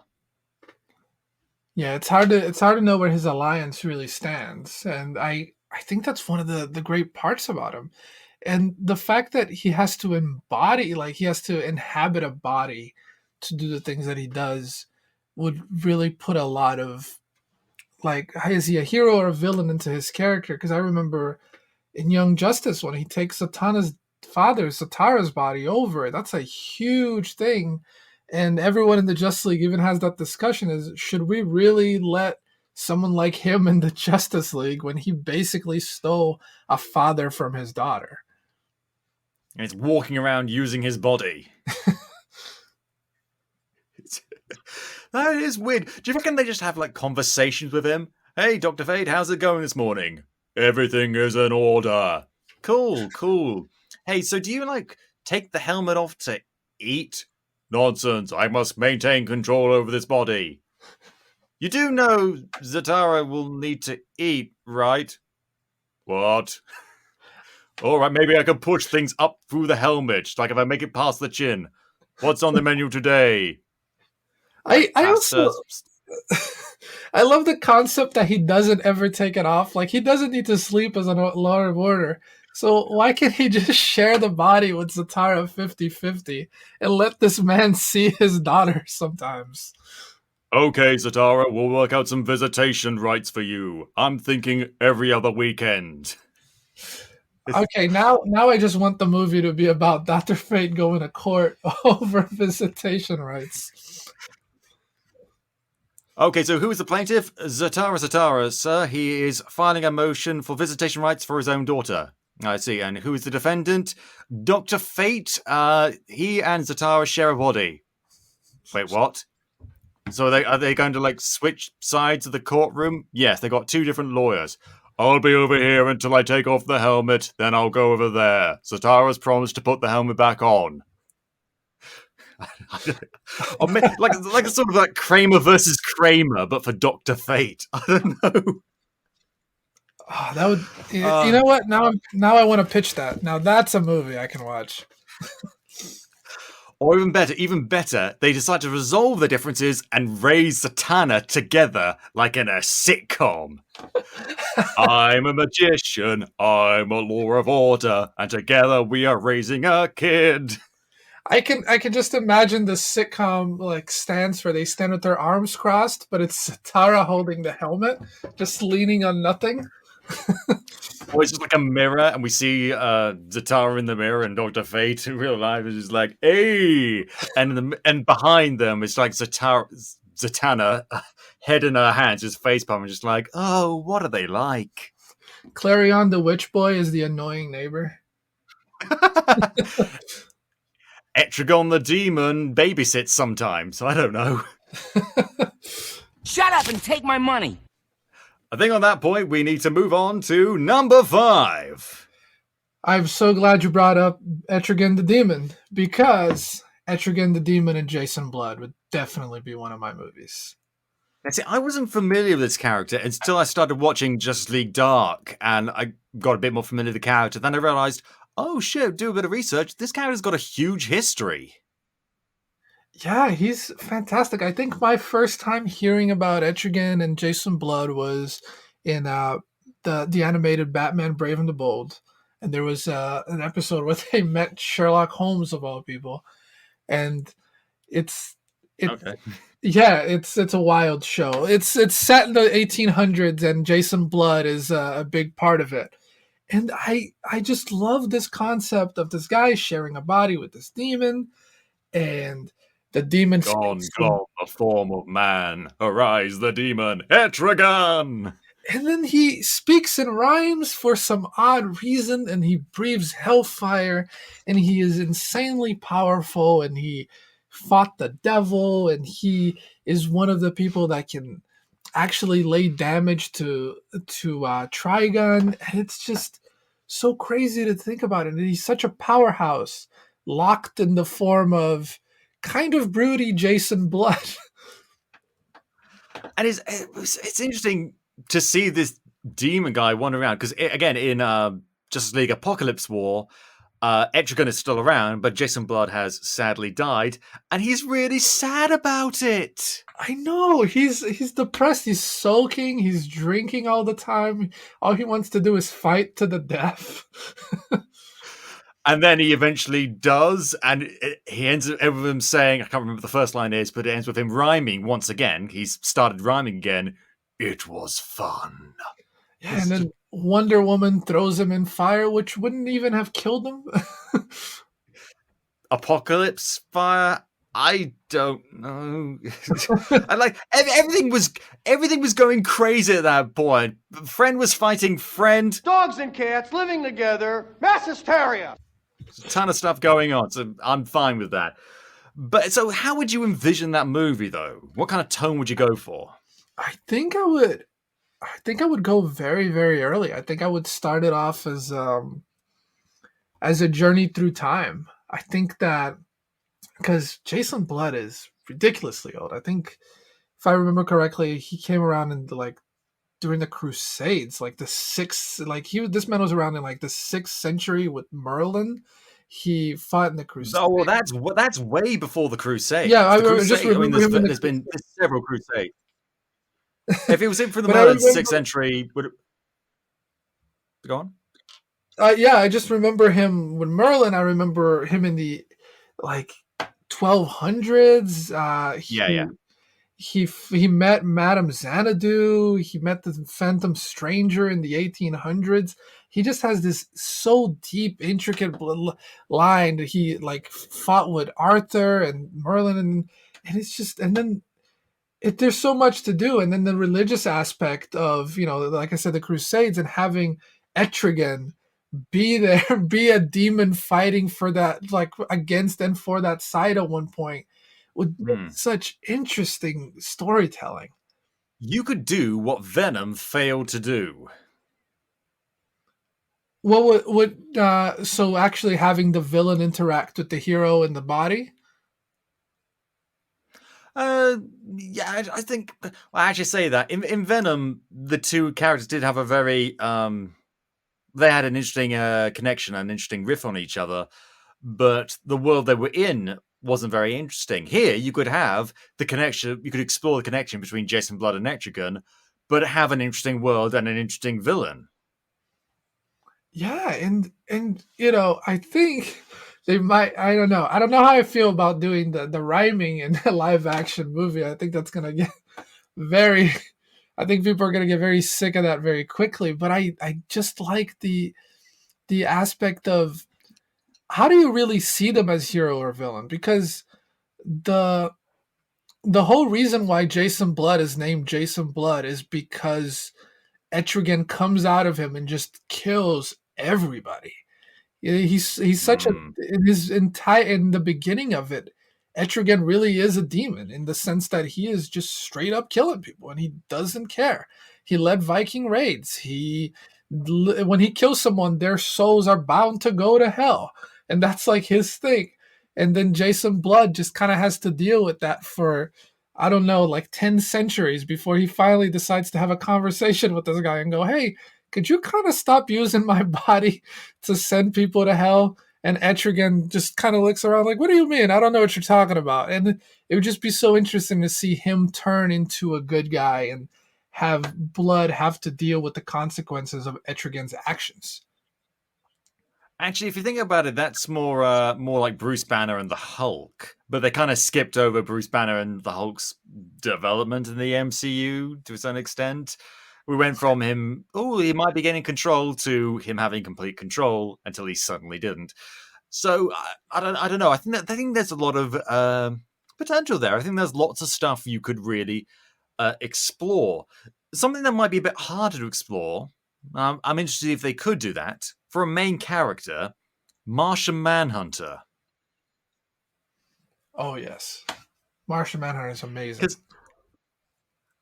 Is he though? Because I've always found him a very, very good side character. I've always found him very interesting to talk to the main hero.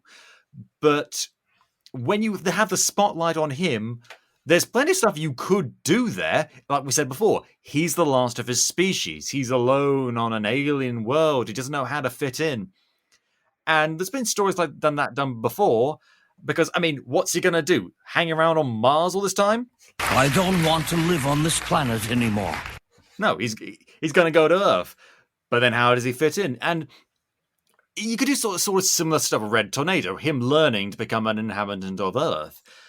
And him becoming a superhero would work. But here's the thing. Martian Manhunter, one of the things I find fascinating about him is that he's kind of stoic. He's not very expressive. He's not unfeeling. He has feelings. He just holds them back. He's kind of reserved. That's just his way. And I'm just wondering how best you could transfer that to him being a main character in a movie. Side character, you could do that easily. But the main character, that's difficult. But I think it's worth it because there's a lot of pain behind him, a lot of sadness. But also he finds joy in things that we as human beings might take for granted. Little things. And I think it just would be interesting to do a movie where we can see ourselves through the lens of an alien. Because we've done that in smaller circumstances, like the alien lands, like, oh, beautiful lady, I love you now. And it's just about a relationship. Or the alien lands, but then he has to learn how to be human, like Superman. Like Superman, he's an alien, but he's not really an alien. He grew up with a human mindset, grew up believing he was human, so, he's only an alien genetically speaking. But now we've got an alien who's an alien genetically, but also psychologically. And then and then he's looking at human beings, and we, the audience, have to look at ourselves through him. I think there's potential there. I don't know. What do you think? No, I can agree with that. I can agree with the potential because you're right. I haven't really focused on him as a main character because he's so interesting in small doses. But delving deeper, there is a lot of last of his kind coming to Earth stories. But I do agree. He's such a rooted individual into who he is. He's a character who really tried very hard to find himself, and he is so close on being the logical aspect of the Justice League in a sense that on other characters can't really. He's very good at looking things from an emotional yet completely detached point of view, and being that character who can just think about the hard decisions and who has experienced such great loss is really a foil to people like Batman and Superman for exactly opposite reasons. Because to me, Superman, who comes from that great tragedy of losing his own planet, but sometimes thinks too emotionally, and Batman, while he also comes from his tragedy, he goes solely on logic. And Martian Manhunter tries to be like the middle point a lot of the time between them. And he'd be an interesting character to see how he faces those things. Because you're right, he does have a really human perspective of things. Yeah, I think it will be interesting. I doubt it's going to happen. He's probably going to be introduced as a side character. I know we've had him in Supergirl, but again, he's not the main focus in that either. So who knows? But I think we're going to move on now to number 4. What have you got for us? I got Icon from... Finally, someone else who's heard of Icon. Icon's such a fun character. He's also another last of his kind. But he takes such and very much, if you look at it, there's a lot of Superman references right in the front.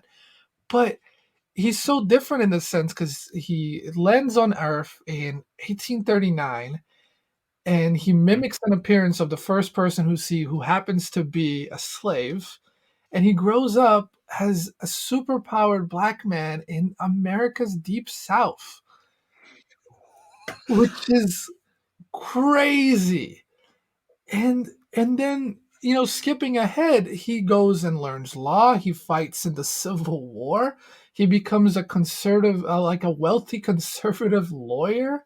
He has all the powers that could make him just a god, and he decides to stay rooted and fight for his people and use his powers and his hyper intelligence. Because in Young Justice, he basically becomes the Justice League's lawyer. He can speak almost all alien languages, and he has a degree in law, so he becomes their lawyer. And it's so interesting to see such a smart character that just really comes from this kind of not boring, but done before background. And I think that's partially because he learns a lot from his sidekick, Rocket. Oh, yeah. I think Rocket, it was such a good addition to his character because he really felt like he was doing enough. Being a lawyer and having fought in the Civil War and doing the small things that he was doing, he felt like he was doing plenty with what he was given. And she pushes him in order to become that hero. And she learns a lot from him as well. They both sort of broaden each other's horizons. Yeah, she's interesting too. She has kinetic powers. Is that what it was? I don't quite remember her too much. Basically, yeah. I can't remember. It's been a while since I've read the comics, but because it's Icon and Rocket, she uses the rocket to propel herself and stuff like that. But it's just so interesting. The things I found most fascinating, the things I remember the most about them were their conversations, their debates, their arguments, them respecting each other and coming to really care about each other, and him becoming way more human, because before he met Rocket, he was kind of cold and a bit closed off. Not bad or evil or unfeeling, just a bit closed off. And she made him feel much more human because she was the first person in, I think, ever to figure out that he had powers and for us to see him for who he truly was. Yeah, and just the fact that he was, and I like the idea that he presents, because his name Icon, because he wants to be an icon for his community, and just I just think it's hard. And Black Panther, did this, try to portray, the African American culture, especially in the African culture, and try to portray it how they could be in the dark sides of, of everything that comes with being from that culture. And I think that Icon could be DC's gateway into talking about, the Black stories, and talking about the stories that haven't really been focused on in DC before, especially considering that this man literally grew up during slavery times. And how do you tell a story of a hero like that? Yeah, well, they did tell a story like that, and they told it very well, and there's no reason why they couldn't bring it up. I mean, as much as they go for flashier psychics, flashier superheroes like Static, who do very, very much talk about that kind of stuff, even in the old cartoon, they talked about stuff like that and were very honest about it and did it in a way that was very accessible to kids, teaching them about racism and how bad it is. And but in recent years, some studios have really kind of shied away from that because they think, oh, kids can't handle that. No, they very much can, and indeed they have to. You have to talk about that because A, kids face racism just as much as adults do, and B, the ones that don't face racism need to learn about it as early as possible. I talked about this ages ago with Archie and Lindy back when we were talking about this stuff during Black Lives Matter and all that, when that was happening. So it's I could not agree with you more on this choice. It's a very good choice. And it's great because they're slightly lesser known characters. Yeah, I don't know how he's so little so not well known. He has so much to offer. Even Rocket is more well known than him at this point. Yeah, and it's always better when they're together, I think. And another character that might be slightly lesser well known, but I think is no less deserving of the spotlight, is my pick, is Wonder Girl, the Cassie Sandsmark version. Oh, very nice. I like her a lot. Because everyone goes on and on about Donna Troy. Oh, Donna Troy this, oh, Donna Troy that. I could not care less. If you like her, fine. You're allowed. But I prefer this newer version that I don't know a lot about, but the one that is kind of she's interesting because she's not a reluctant hero. She's very into being a superhero, but unfortunately, this being a superhero, being Wonder Girl, comes with a lot of baggage. It comes with a legacy of Donna Troy, but also Wonder Woman and the Amazons. And she's not very interested in that, at least from what I can tell. So it's just like, do you take the good with the bad? Do you screw it all? And also, I think there was a thing in the comics where her secret identity became public, which meant she suffered very much in her personal life. And it would have been very interesting to get it, because I don't know if they're probably going to do more Wonder Woman movies, but if they wanted to take it in a different direction, Wonder Girl might be the way to go. Because she's younger, she's spunkier, but there's a lot of pathos there. There's a lot of opportunity for character development. And it's fun to have a female character that doesn't take the superhero stuff too seriously at first. Because you see that a lot with male characters, but less so with female characters. Because unfortunately the stereotype is, girls will take it much more seriously. Because as we all know, every single girl ever is Hermione Granger. Yeah. And Hermione Granger's fine, but you can't do all the characters like that. And so it'll be interesting to see that, a character that has to go through the ropes and become part of a much bigger world and has the cool star-shaped earrings. I don't know much about the character, but what little I have seen, I really like. And I think we're going to move on now to number 3. Number 3, I have to go back a little bit because I spoke about Booster Gold, and finally I have Blue Beetle. Yeah, now which version of Blue Beetle, though? The Cord version or the Reyes version? So in a little bit, well, if you ask me again my next number, I'm going to say Blue Beetle again. because they're Ted Cord, Ted Cord and Jaime Reyes couldn't be more different characters. No. And Ted Cord, like I spoke prior, he is the inventor. He kind of built everything from scratch. He found the technology, and the Scarab said, "No, I'm not gonna attach myself to you," and just never worked with him. And so he had to retrofit this technology and try to make it work to him somehow. And then he gave himself, this super suit, and he worked with it, and he became a hero in his own right. But he could never even access a tenth of the technology that the Scarab had. And I would love to see that in partnership with Booster Gold. But speaking of Jaime, I just, as a Hispanic guy, I love the Hispanic representation, and there's not too many Hispanic superheroes out there, especially in the big movies right now. And so Jaime Reyes is such an interesting character because he's just a kid who gets incredible power, and with it, he also gets a voice in his head that is kind of homicidal. he often gets told that his first activating instant kill. Yeah, literally just immediately, oh yeah, you got to kill this guy. You just let's turn on the super laser. And in a sense, he really has no way of stopping it.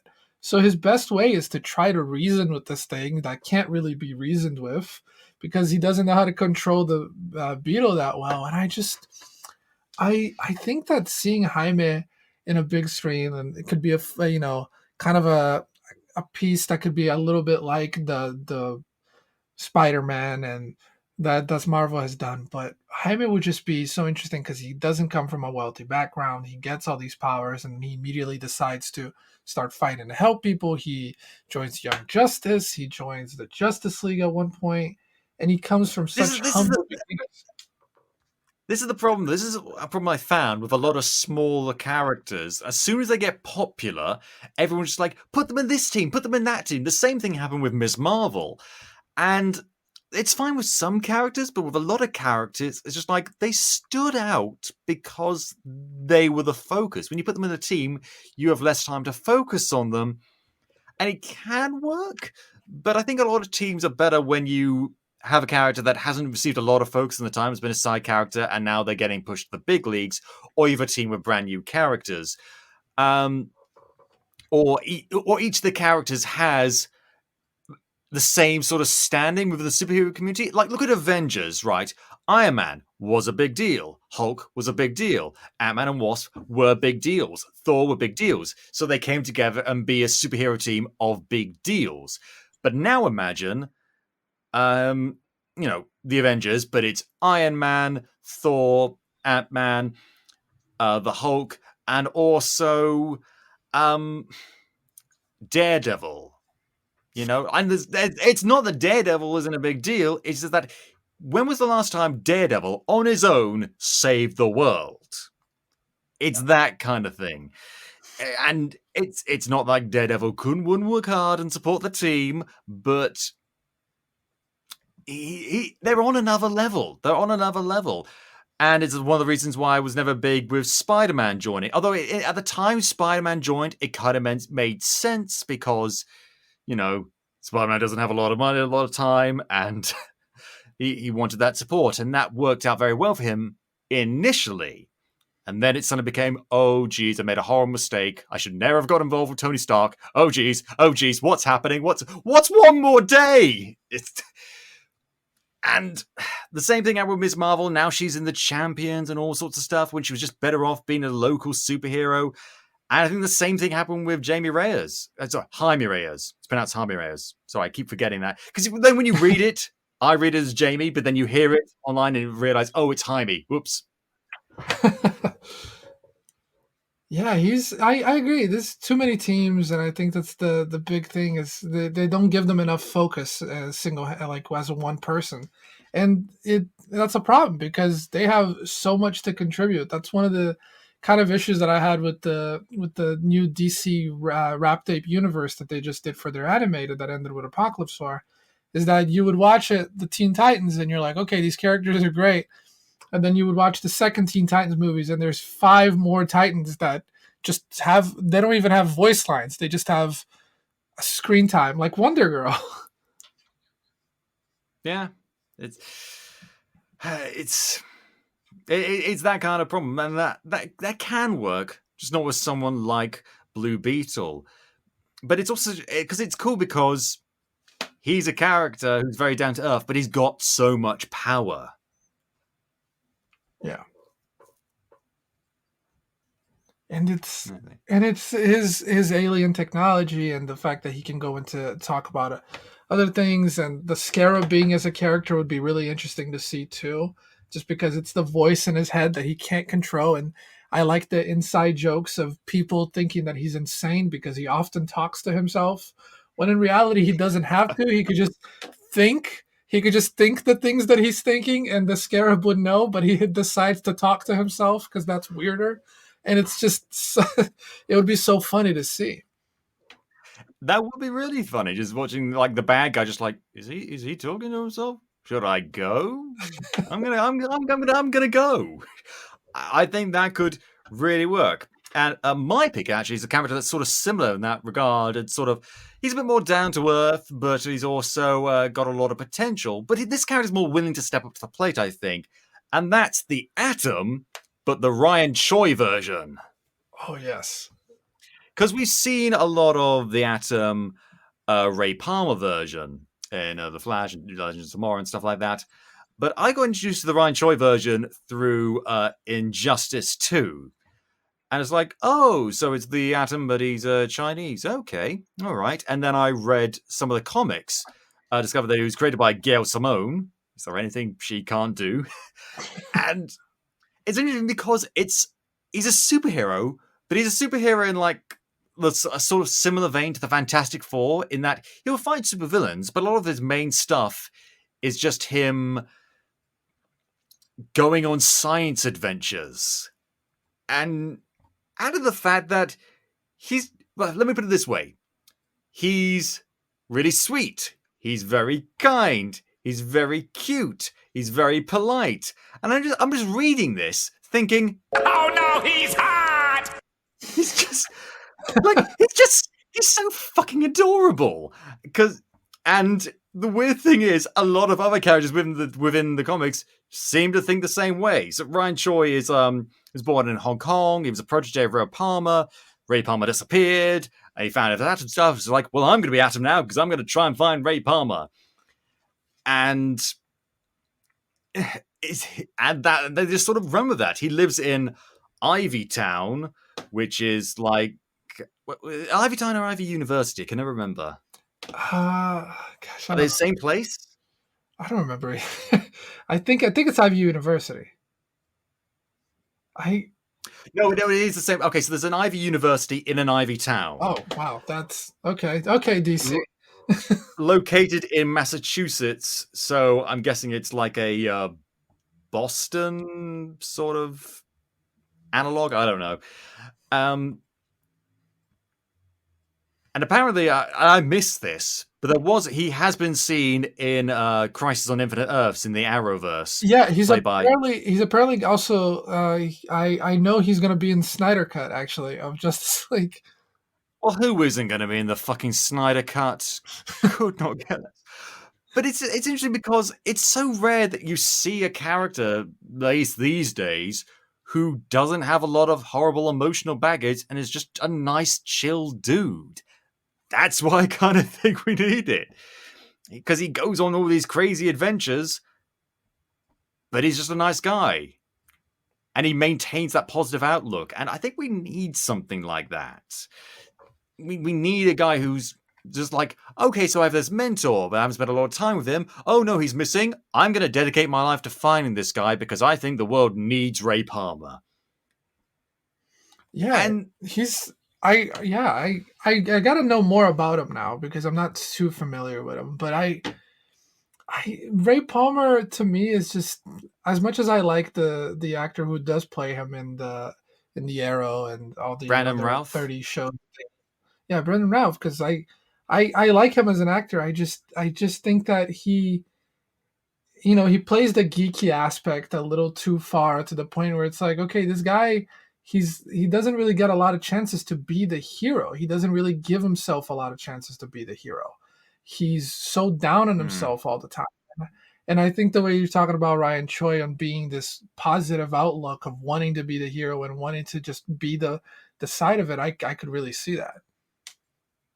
Yeah, I mean, Ray Palmer always seemed to be like a more down-to-earth, less arrogant Tony Stark. So he's still got a little bit of that charisma that, not that Brian Ralph doesn't have charisma, it's just that that's not the way he was written. So it would be interesting to see this version of a character, this really positive, upbeat, let's go on a science adventure. Let's go all inner space, Honey, I Shrunk the Kids adventures. And you might say, well, didn't Ant-Man do that? No, Ant-Man was more of a heist movie, comedic caper sort of thing. And they did their own thing. So I don't know if they will be able to do some of the things, because now apparently Ant-Man is going full on into the microverse. So I don't know if there is room within the superhero genre for this version of Atom. But you know what? If they did the TV show focusing on him, I'd be fine with that. Animation line. But anyway, I think now we should move on now to number 2. We're in the home stretch. Give it to me, Francisco. Okay, so number 2, this is one that we've seen shows for before, but I gotta go with Swamp Thing. Swamp Thing? But wait, no, he's been in movies before. Well, not super recently. Okay, fair enough. I'll give you a pass on this one. You give me a pass on this one. He's been in the movies not in a while, and then I know he's just recently got a show, though I haven't gotten the chance to check it out. One season, ran out of money. I watched the first episode, and it wasn't bad. I just didn't feel any great need to go back to it. I think Swamp Thing's one of the things, maybe it could work in a movie, but I think Swamp Thing's one of the things where he works best in comics. Yeah, I could see that. I would like to see just not necessarily a horror, but I think if they played up the Frankenstein aspect of this thing, of this is a monster or not really a monster, and they kind of go with the darker versions of things and try to focus on the fact that Swamp Thing's not above killing people, but he really is only there to protect his green and to protect the earth. And I think of focusing more on kind of a darker horror movie type style would be really interesting to see for a Swamp Thing movie. Yeah, because Swamp Thing really isn't the character that's very flashy. He's not sort of a kind of character. He's always in the shadows. I worry on how this could be done, because as a big Swamp Thing fan, I just want it done. But I do worry about how it could be done, because I worry that it's going to have the Godzilla effect, where you just see like his feet for first half of the movie, and then in the second half you see his face 3 times, and it's always obscured by shadows. Yeah, possibly. I don't know if you really did play into the horror aspect of it, because the swamp, kind of a horrific place. There's like gators and stuff in there. Yeah, and then it also goes back to the other movies that we talked about. How much could you deal with him with other heroes as well? Because that would be interesting, because he's a member and not a member of Justice League Dark. He's kind of all over the place. He hates Constantine. he kind of doesn't, and yet he can never get away from them. Oh God, not you again. Constantine is just the bad girlfriend of every single like magic hero in DC. He just shows up and they're like, "Oh, this guy, please stop." Surprise, motherfucker. That's literally who he is. I feel so bad for anyone every time Constantine shows up, because they're just like, "This fucking guy, can we not?" Everything bad things happen when you turn up, Constantine. You know this as well as the rest of us. I mean, the TV show did go dip into the horror aspects of it, but the problem is it's a TV show, which means they kind of have to stretch that atmospheric horror aspect of it out over like 12 episodes. With a movie, you got a lot more. It's a bit more compressed time, but that means you can focus a lot more and really dive into aspects. And now this is a really good time. Imagine if we had a Swamp Thing movie done by Blumhouse. Oh my God, that'd be incredible. with the still cameras and showing people get dragged into the swamp and things like that. And the fact that it takes place in Louisiana is really cool. And I would just be fascinated by that. Yeah, and there's things right now they dealt with it a little bit in the TV show, but there was things like those sorts of areas, those sort of communities, often in hoc to certain corporations that are a little bit laissez-faire with how they handle certain ecological factors. One movie I saw earlier last year, one of the few movies I got to see before the cinemas closed, was this movie called Dark Waters. Have you seen that? I don't believe so. It's based on a true story, scarily true story, about how this company was dumping stuff in water, and it was causing lots of livestock to die.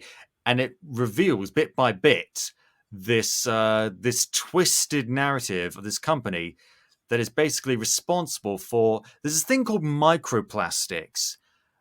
Basically, microplastics, when they go into the water system, go into you, and then they never leave. So here's the thing, and this is the note the movie leaves you on, that there is artificial microplastics, toxic microplastics, inside virtually every single person on the planet, including you and including me, because of companies like this. This is real. And it's not going to impact your health, but it's not supposed to be there. And again, based on a true story. Because this was a company that developed Teflon and stuff. And it's all about this one lawyer played by Mark Ruffalo discovering this conspiracy and trying to provide legal action against the company to stop them from doing it. Thankfully, that company, I believe, has now gone out of business, partially due to the massive, overwhelming negative publicity surrounding the revelation that this happened. But if they focused on that and the Swamp Thing, beyond the obvious sort of tree hugging aspect of it, which isn't bad but has been done, I think you could have something. Yeah, I think that I got to see this movie now, first of all, because it's making my skin crawl just to think about it. It makes your skin crawl when you watch the movie. The acting is phenomenal in it. Victor Mark Garber's Ruffalo in it. Mark Ruffalo is in it. Not Colby Smulders. Anne Hathaway, I think, is in it. Wow. There's a lot of really good actors. It's got a very dark tone, but it keeps it naturalistic. It doesn't go overboard. And there's also a lot of personal aspect to it, like the trial and tribulation that this lawyer had to go through in order to expose all of this. It's a genuinely good movie. I highly recommend it. I do watch things other than superhero movies, Capers. I have many interests. This isn't just all I do, okay? Jesus. So I would really be interested in that. Another movie that I'm interested in that we hinted that we were going to get, but I guess not, Batgirl. Are we talking Barbara Gordon? We are talking Barbara Gordon because, okay, so we technically have seen this character before in a movie, in one of those movies that we do not name.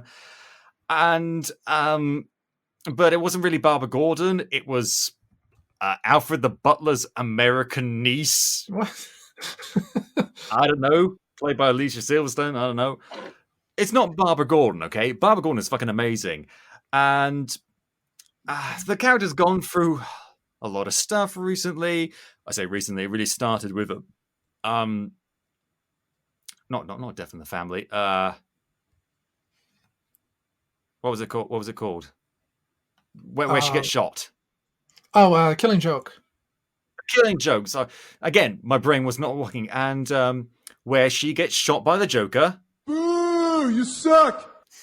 And she gets paralyzed, becomes Oracle, Birds of Prey. That was really cool. Wish we could have seen her in Birds of Prey, that recent movie that came out. No such luck. And, but I would love to see a Batgirl movie with Barbara Gordon, because we've seen her recently in Harley Quinn. She was awesome in that. Why can't we just get a movie like that? Well, we were going to get to, because Joss Whedon was going to make one, approached DC, pitched for it. They turned him down because apparently it wasn't very good. And he turned around and said, well, I guess DC isn't ready for a Batgirl movie then. Stop your foul whining, you filthy piece of distended rectum! Don't know what you're talking about, Whedon. You don't know what you're fucking talking about. But I still have hope that that project will eventually come to be, because we've got a million Batman movies and I'm sick of it. And a Nightwing movie, I mentioned earlier, I would like to see it, but it's looking even less likely. But Batgirl? Why the fuck not?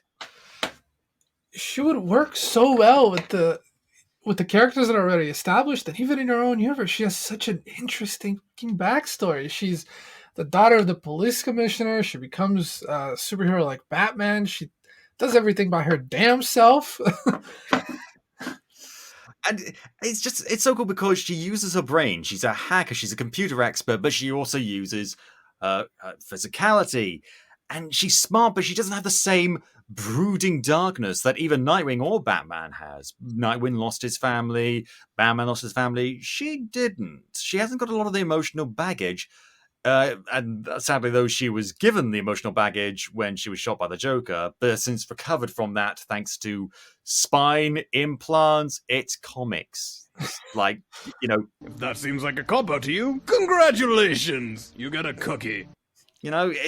So fine. I'm fine with it, because then we got Batgirl of Burnside, which was really awesome. I was recommended that by Alex Mirabal, the editor of Podcapers, and one of the best comic recommendations I've ever gotten, because it's awesome. Until that point where they had the horrifically transphobic character. Not a character that was transphobic, a character that was supposed to be trans, but it was portrayed in a horrible way. None of that. Just fucking none of that.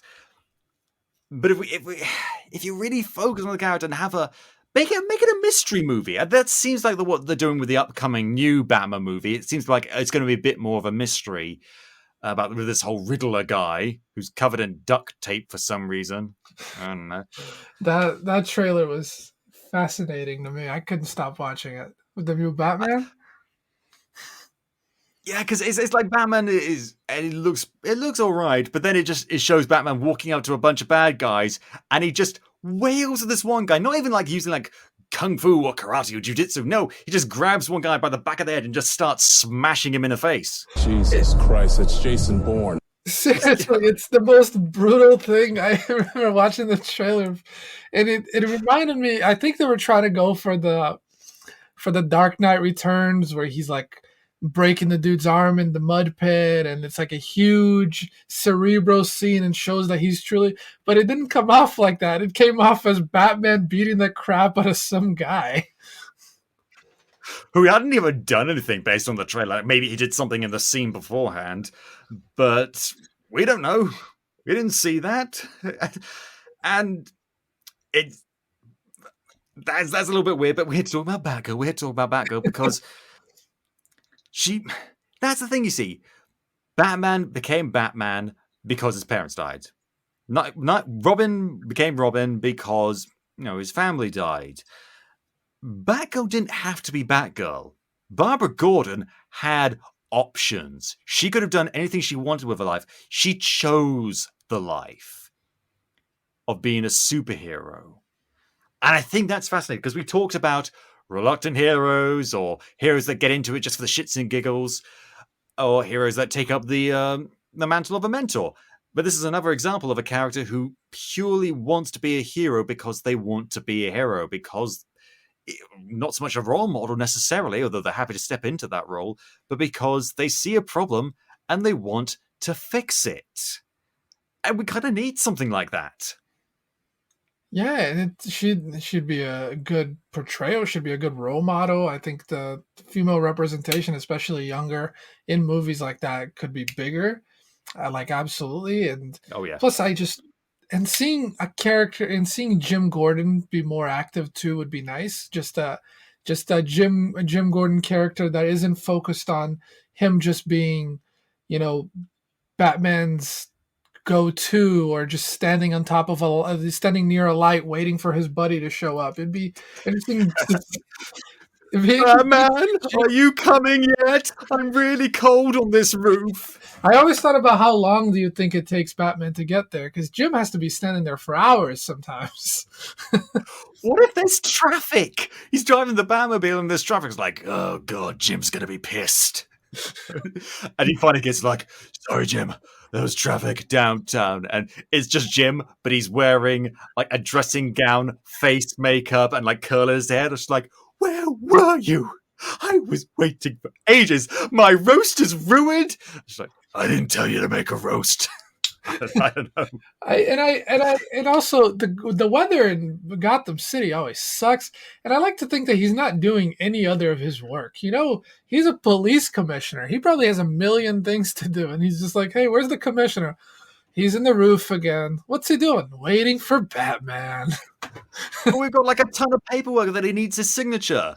You're not going to get him to sign that. Not tonight. He's waiting for Batman. Oh, God. Yeah, and meanwhile, there's Batgirl actually doing the job. And I think people really need that. We need something from the Bat family in like the mainstream DC universe, live action, that isn't Killing Joke, because we saw what happened when they tried to animate that. Oh God. Oh God. I'm searching for a sound effect that's going to properly convey just how much I hate it, but I'm coming out with nothing. There isn't. Yeah. This is my reaction to Killing Joke, the animated movie. Dear God, there's more. No. Please, no. Please stop. It's enough. There's a gay best friend. Why? And then like after the mini story that's already bad, then they actually make it worse, and it's just we don't need to talk about it anymore. I suggest we wrap things up with number one. So number one, I think is the one that I picked that is one most likely to get a movie. Because it's so random and DC likes to do random things from time to time. But Vic Sage, The Question. Oh, The Question. Fucking love The Question. He's so interesting, and you know, if this list was bigger, I would have added other people he worked with, like Lady Shiva and Richard Dragon. But I just Huntress. Oh yeah, and I mean, another Birds of Prey movie would be fantastic that doesn't focus so much on Harley Quinn, but that's beyond. But like The Question is so, he would be such a cool noir, because you spoke about noirs earlier. He would be such a cool thing to have in that kind of universe. Just He's a modern day noir. Sandman is an old school 30s, 40s noir. He's modern day noir. Yeah, he would be walking around Hub City, you know, kicking the crap out of people with his weird faceless mask, and that's so cool. I've seen people like manage to do that for cosplay, and just like, I want to do that. Oh man, I remember when the original Watchmen movie came out, and they had the Rorschach moving masks all the time, and I always thought, what could be cooler than that? And then I started getting into The Question later on, and I'm just like, he just has no face. How does he have no face? What there's no face? I often wonder, like, how could he talk? But then I realized, it's a mask that he puts over his actual face that he can see through. And yeah, imagine that. Imagine how creepy that would be in live action. How cool that would be. Because he uses that for the intimidation factor. He just walks up like, hello there. But he's got no face.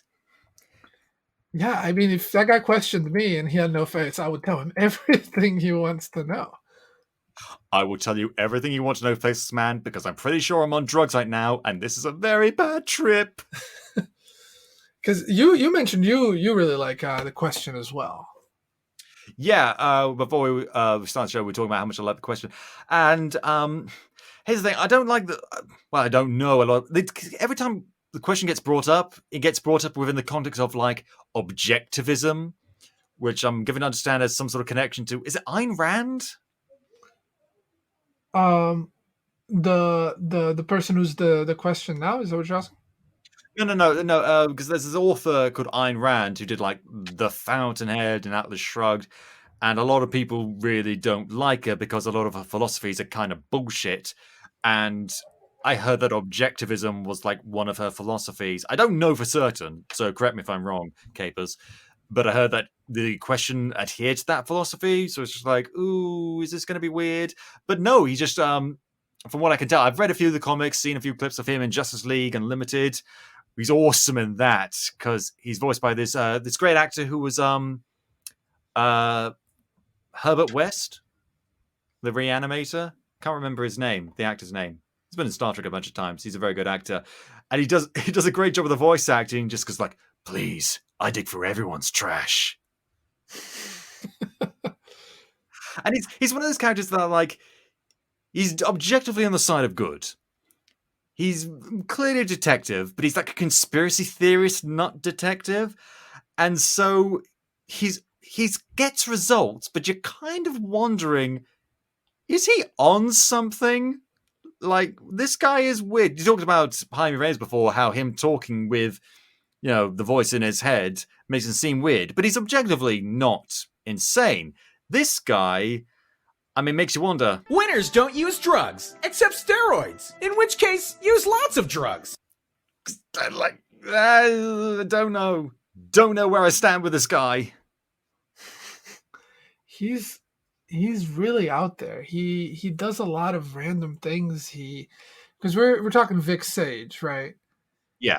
And I know Renee Montoya became the question later on, but yeah, but Vic Sage is the one that did all this. He joined the Black Lantern Corps, getting deeper. I don't remember that story too much, but he was a wild one, and he I don't know.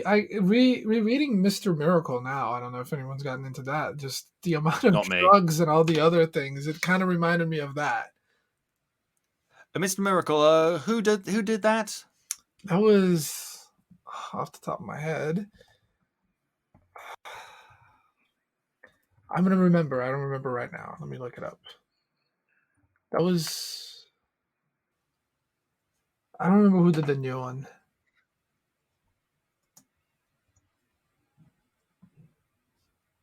Is that the guy who's also known as Marvel Man? Yeah, he's. I think so. So this is I'm talking about. It was revived by Alan Moore. Wasn't created by him, but when Alan Moore gets his hands on something, it's going to turn weird. Yeah, absolutely. But it's such a both of them but question that he's such a character that's all over the place, and he has like such a deep training for some reason. I remember when I first reading about I was kind of focused on the modern day noir and the fact that he chased after people, and then you go find out more about him. And this guy was trained by Shiva, and you're like, what the hell is going on? Like, how does he have this much thing? And he would just be interesting to see this kind of controlled universe thing, because DC a lot of the time goes so big, it's global threats, and not saying that Vic Sage couldn't. Oh, it's another crisis. Hey guys, there's another crisis. Yeah, like all the time. Everyone has to deal with life-changing, world-ending events, and then you got Vic Sage, who's kind of just in Hub City, and there's crime in Hub City, and then he stops the crime. And his villains aren't like Batman's villains, where it's the Joker or Poison Ivy or these super doctors. Every Batman villain has a doctorate for some reason, and they're not doing all these things. They tend to be like just crimes, crime syndicates and mob bosses. But he works, and he just does his job, and he goes after and he investigates. And that's part of his charm, is the fact that this guy is just out there every day and night just putting in work.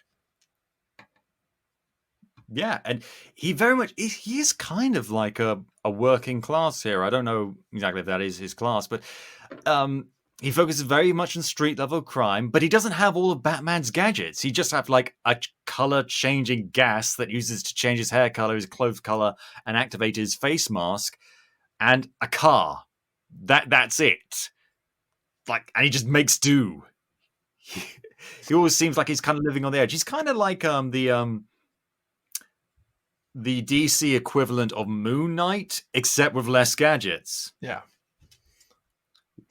And you were just kind of worried about him. Just like, oh god, this is our hero. But it's combined with really intelligent storytelling, a very interesting character, and with a really creepy aesthetic. Yeah, and I think that's kind of why he would work. I think why I'm so keen on seeing him in a movie and why it would work is because there's not really a lot of supernatural or extreme things that should bring them together. But if the story is done right, especially with him, he could really pop out because relatable is not the right word, but he's somebody you could see. Like it's real, almost realistic to see this guy exist.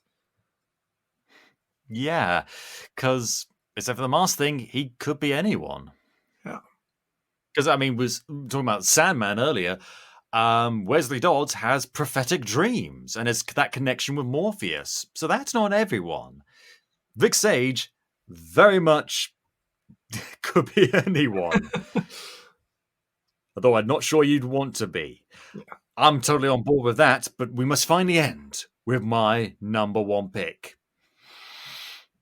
You're not going to like it. You're really not going to like it. I can't believe the words. Like, I was thinking, well, what about Stargirl? Oh, no, she has that new TV series. That's shit. You see that? Yeah, I saw that. I watched it only for Sportsmaster. Oh, yeah, because he's in it. I haven't gone to that point because I just couldn't care. Like, if they just focused on Stargirl and a stepdad that has a giant mecha suit, that would be fine. But it's the same thing with every CW show. They cram as many characters in as they can possible. If you want to do a Justice Society show, just do that. Just do that. Don't make it a Stargirl show. But anyway.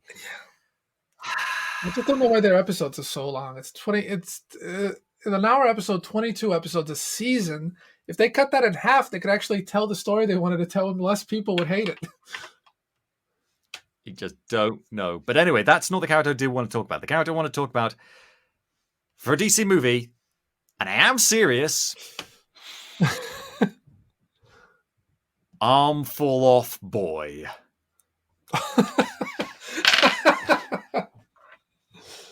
My BS detector's going. Please explain this one. I would love to hear it. No, I'm serious, because, okay, so there's a character, small side character in the Legion of Superheroes called Arm Fall Off Boy. His power is, his arm is detachable. And that's it. Make a movie about that. Like, okay, so there is a world. It's the far, far future. There's a bunch of superheroes all around the place. Saturn Girl and all these other shit, like a Starman. I don't give a shit. But then you've just got Arm Fall Off Boy.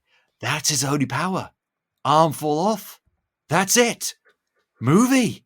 Arm Fall Off Boy tries to get a job. Arm Fall Off Boy goes on a date. Arm Fall Off Boy tries to apply for the Legion of Superheroes but fails because he's Arm Fall Off Boy. Imagine it. No one would know what to do with it. How do you market it? How do you shoot that thing? Who do you cast as Arm Fall Off Boy? Who the fuck who would you choose for Arm Fall Off Boy? It either has to be an actor you would never expect because he's too handsome and too perfect to be this guy, or someone completely unexpected. Like, I don't know. I'm in between Michael Cera and I don't even know. Let's say The Rock. Yeah, assuming Dwayne Johnson wasn't playing Black Adam, imagine him as Arm Fall Off Boy. Imagine that. He's not even that strong. He looks strong, but he's not. So, Dwayne Johnson he just detaches his arm. I'm looking it up now because I can't believe I've gone my whole life without knowing about this guy. But Arm Fall Off Boy, he detaches his arm and then he has to put it back. So it's not like he can grow a new one. No, it's the same arm. If he loses that arm, he's down one arm. He has to put it back. He was introduced as a joke years and years ago, and no one forgot about him. I didn't forget about him. I remember you, Arm Fall Off Boy. And he's trapped in this futuristic utopia with superheroes whizzing about the place. But he's Arm Fall Off Boy. That is his gift. That is his curse. And he wants to be a hero. He truly does. It's like the sort of My Hero Academia, except the main character doesn't end up getting superpowers in the end, like really superpowers. No, he just has sheet superpowers of one arm. I don't think even think it's both arms. I think it's just one of his arms falls off, and you never find out why. Why he has that power? Is that a thing of his species? Is that, because of a horrific lab accident? Was he just born with those powers? You never find out. Arm Fall Off Boy, coming to theaters this cinema. You know what? Shut up and take my money. That's 100% the kind of movie I would watch. Who's his villain? Who is he fighting? Like some genuinely terrifying villain with a lot of superpowers, and he's Arm Fall Off Boy. I like Galactus or something. Fall Off Boy take on Darkseid. Take on Darkseid. Like he could be DC Squirrel Girl. I don't know if he would actually be effective, or if he would just get the crap beaten out of him for an hour and a half. I don't know. All I know is we need an Arm Fall Off Boy. We need that in our lives. I'm going to pitch this scene to you. Darkseid captures Arm Fall Off Boy after a battle. He begins to torture him. He goes, I'm going to rip off your arms. And Arm Fall Off Boy goes, okay. And he just rips it off himself. Darkseid. Or he goes for the wrong arm. He goes for the wrong arm. Not that arm. I'm actually really particular to this arm over here. You should rip that arm off. That would really be bad. Darkseid gets really freaked out and just goes, what the fuck? And he just leaves. Granny goodness, have you been dealing with this guy before? He's really fucked up. And I have to end there. So thank you very much, Francisco, for joining me today to talk about all these characters that need a bit more love in live action movies. Yeah, this is my absolute pleasure. It was so much fun joining you. And, it's nice joining Podcapers and nice joining Place to Hang Your Cape.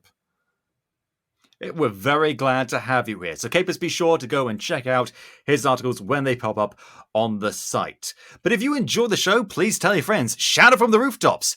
And if you haven't already, go back and listen to some of our other super episodes, like all our reviews of all the DC live action movies. We've done a ton. Recently we did Wonder Woman 1984 for our sins. And you can listen to the show on iTunes, Podbean, YouTube, Spotify, Amazon Music, or at podcapes.com. If you want to get in touch with us, suggest show topics, or maybe come on the show yourself, you can find us on Facebook, Twitter, and Instagram at AB2HYC. Thank you very much to Dan Harris for our logo, the lovely microphone, the red and blue 3D glasses. Those are mine. And thank you for listening. This has been Podcapers, the official podcast of a place to hang your cape. Cue the music!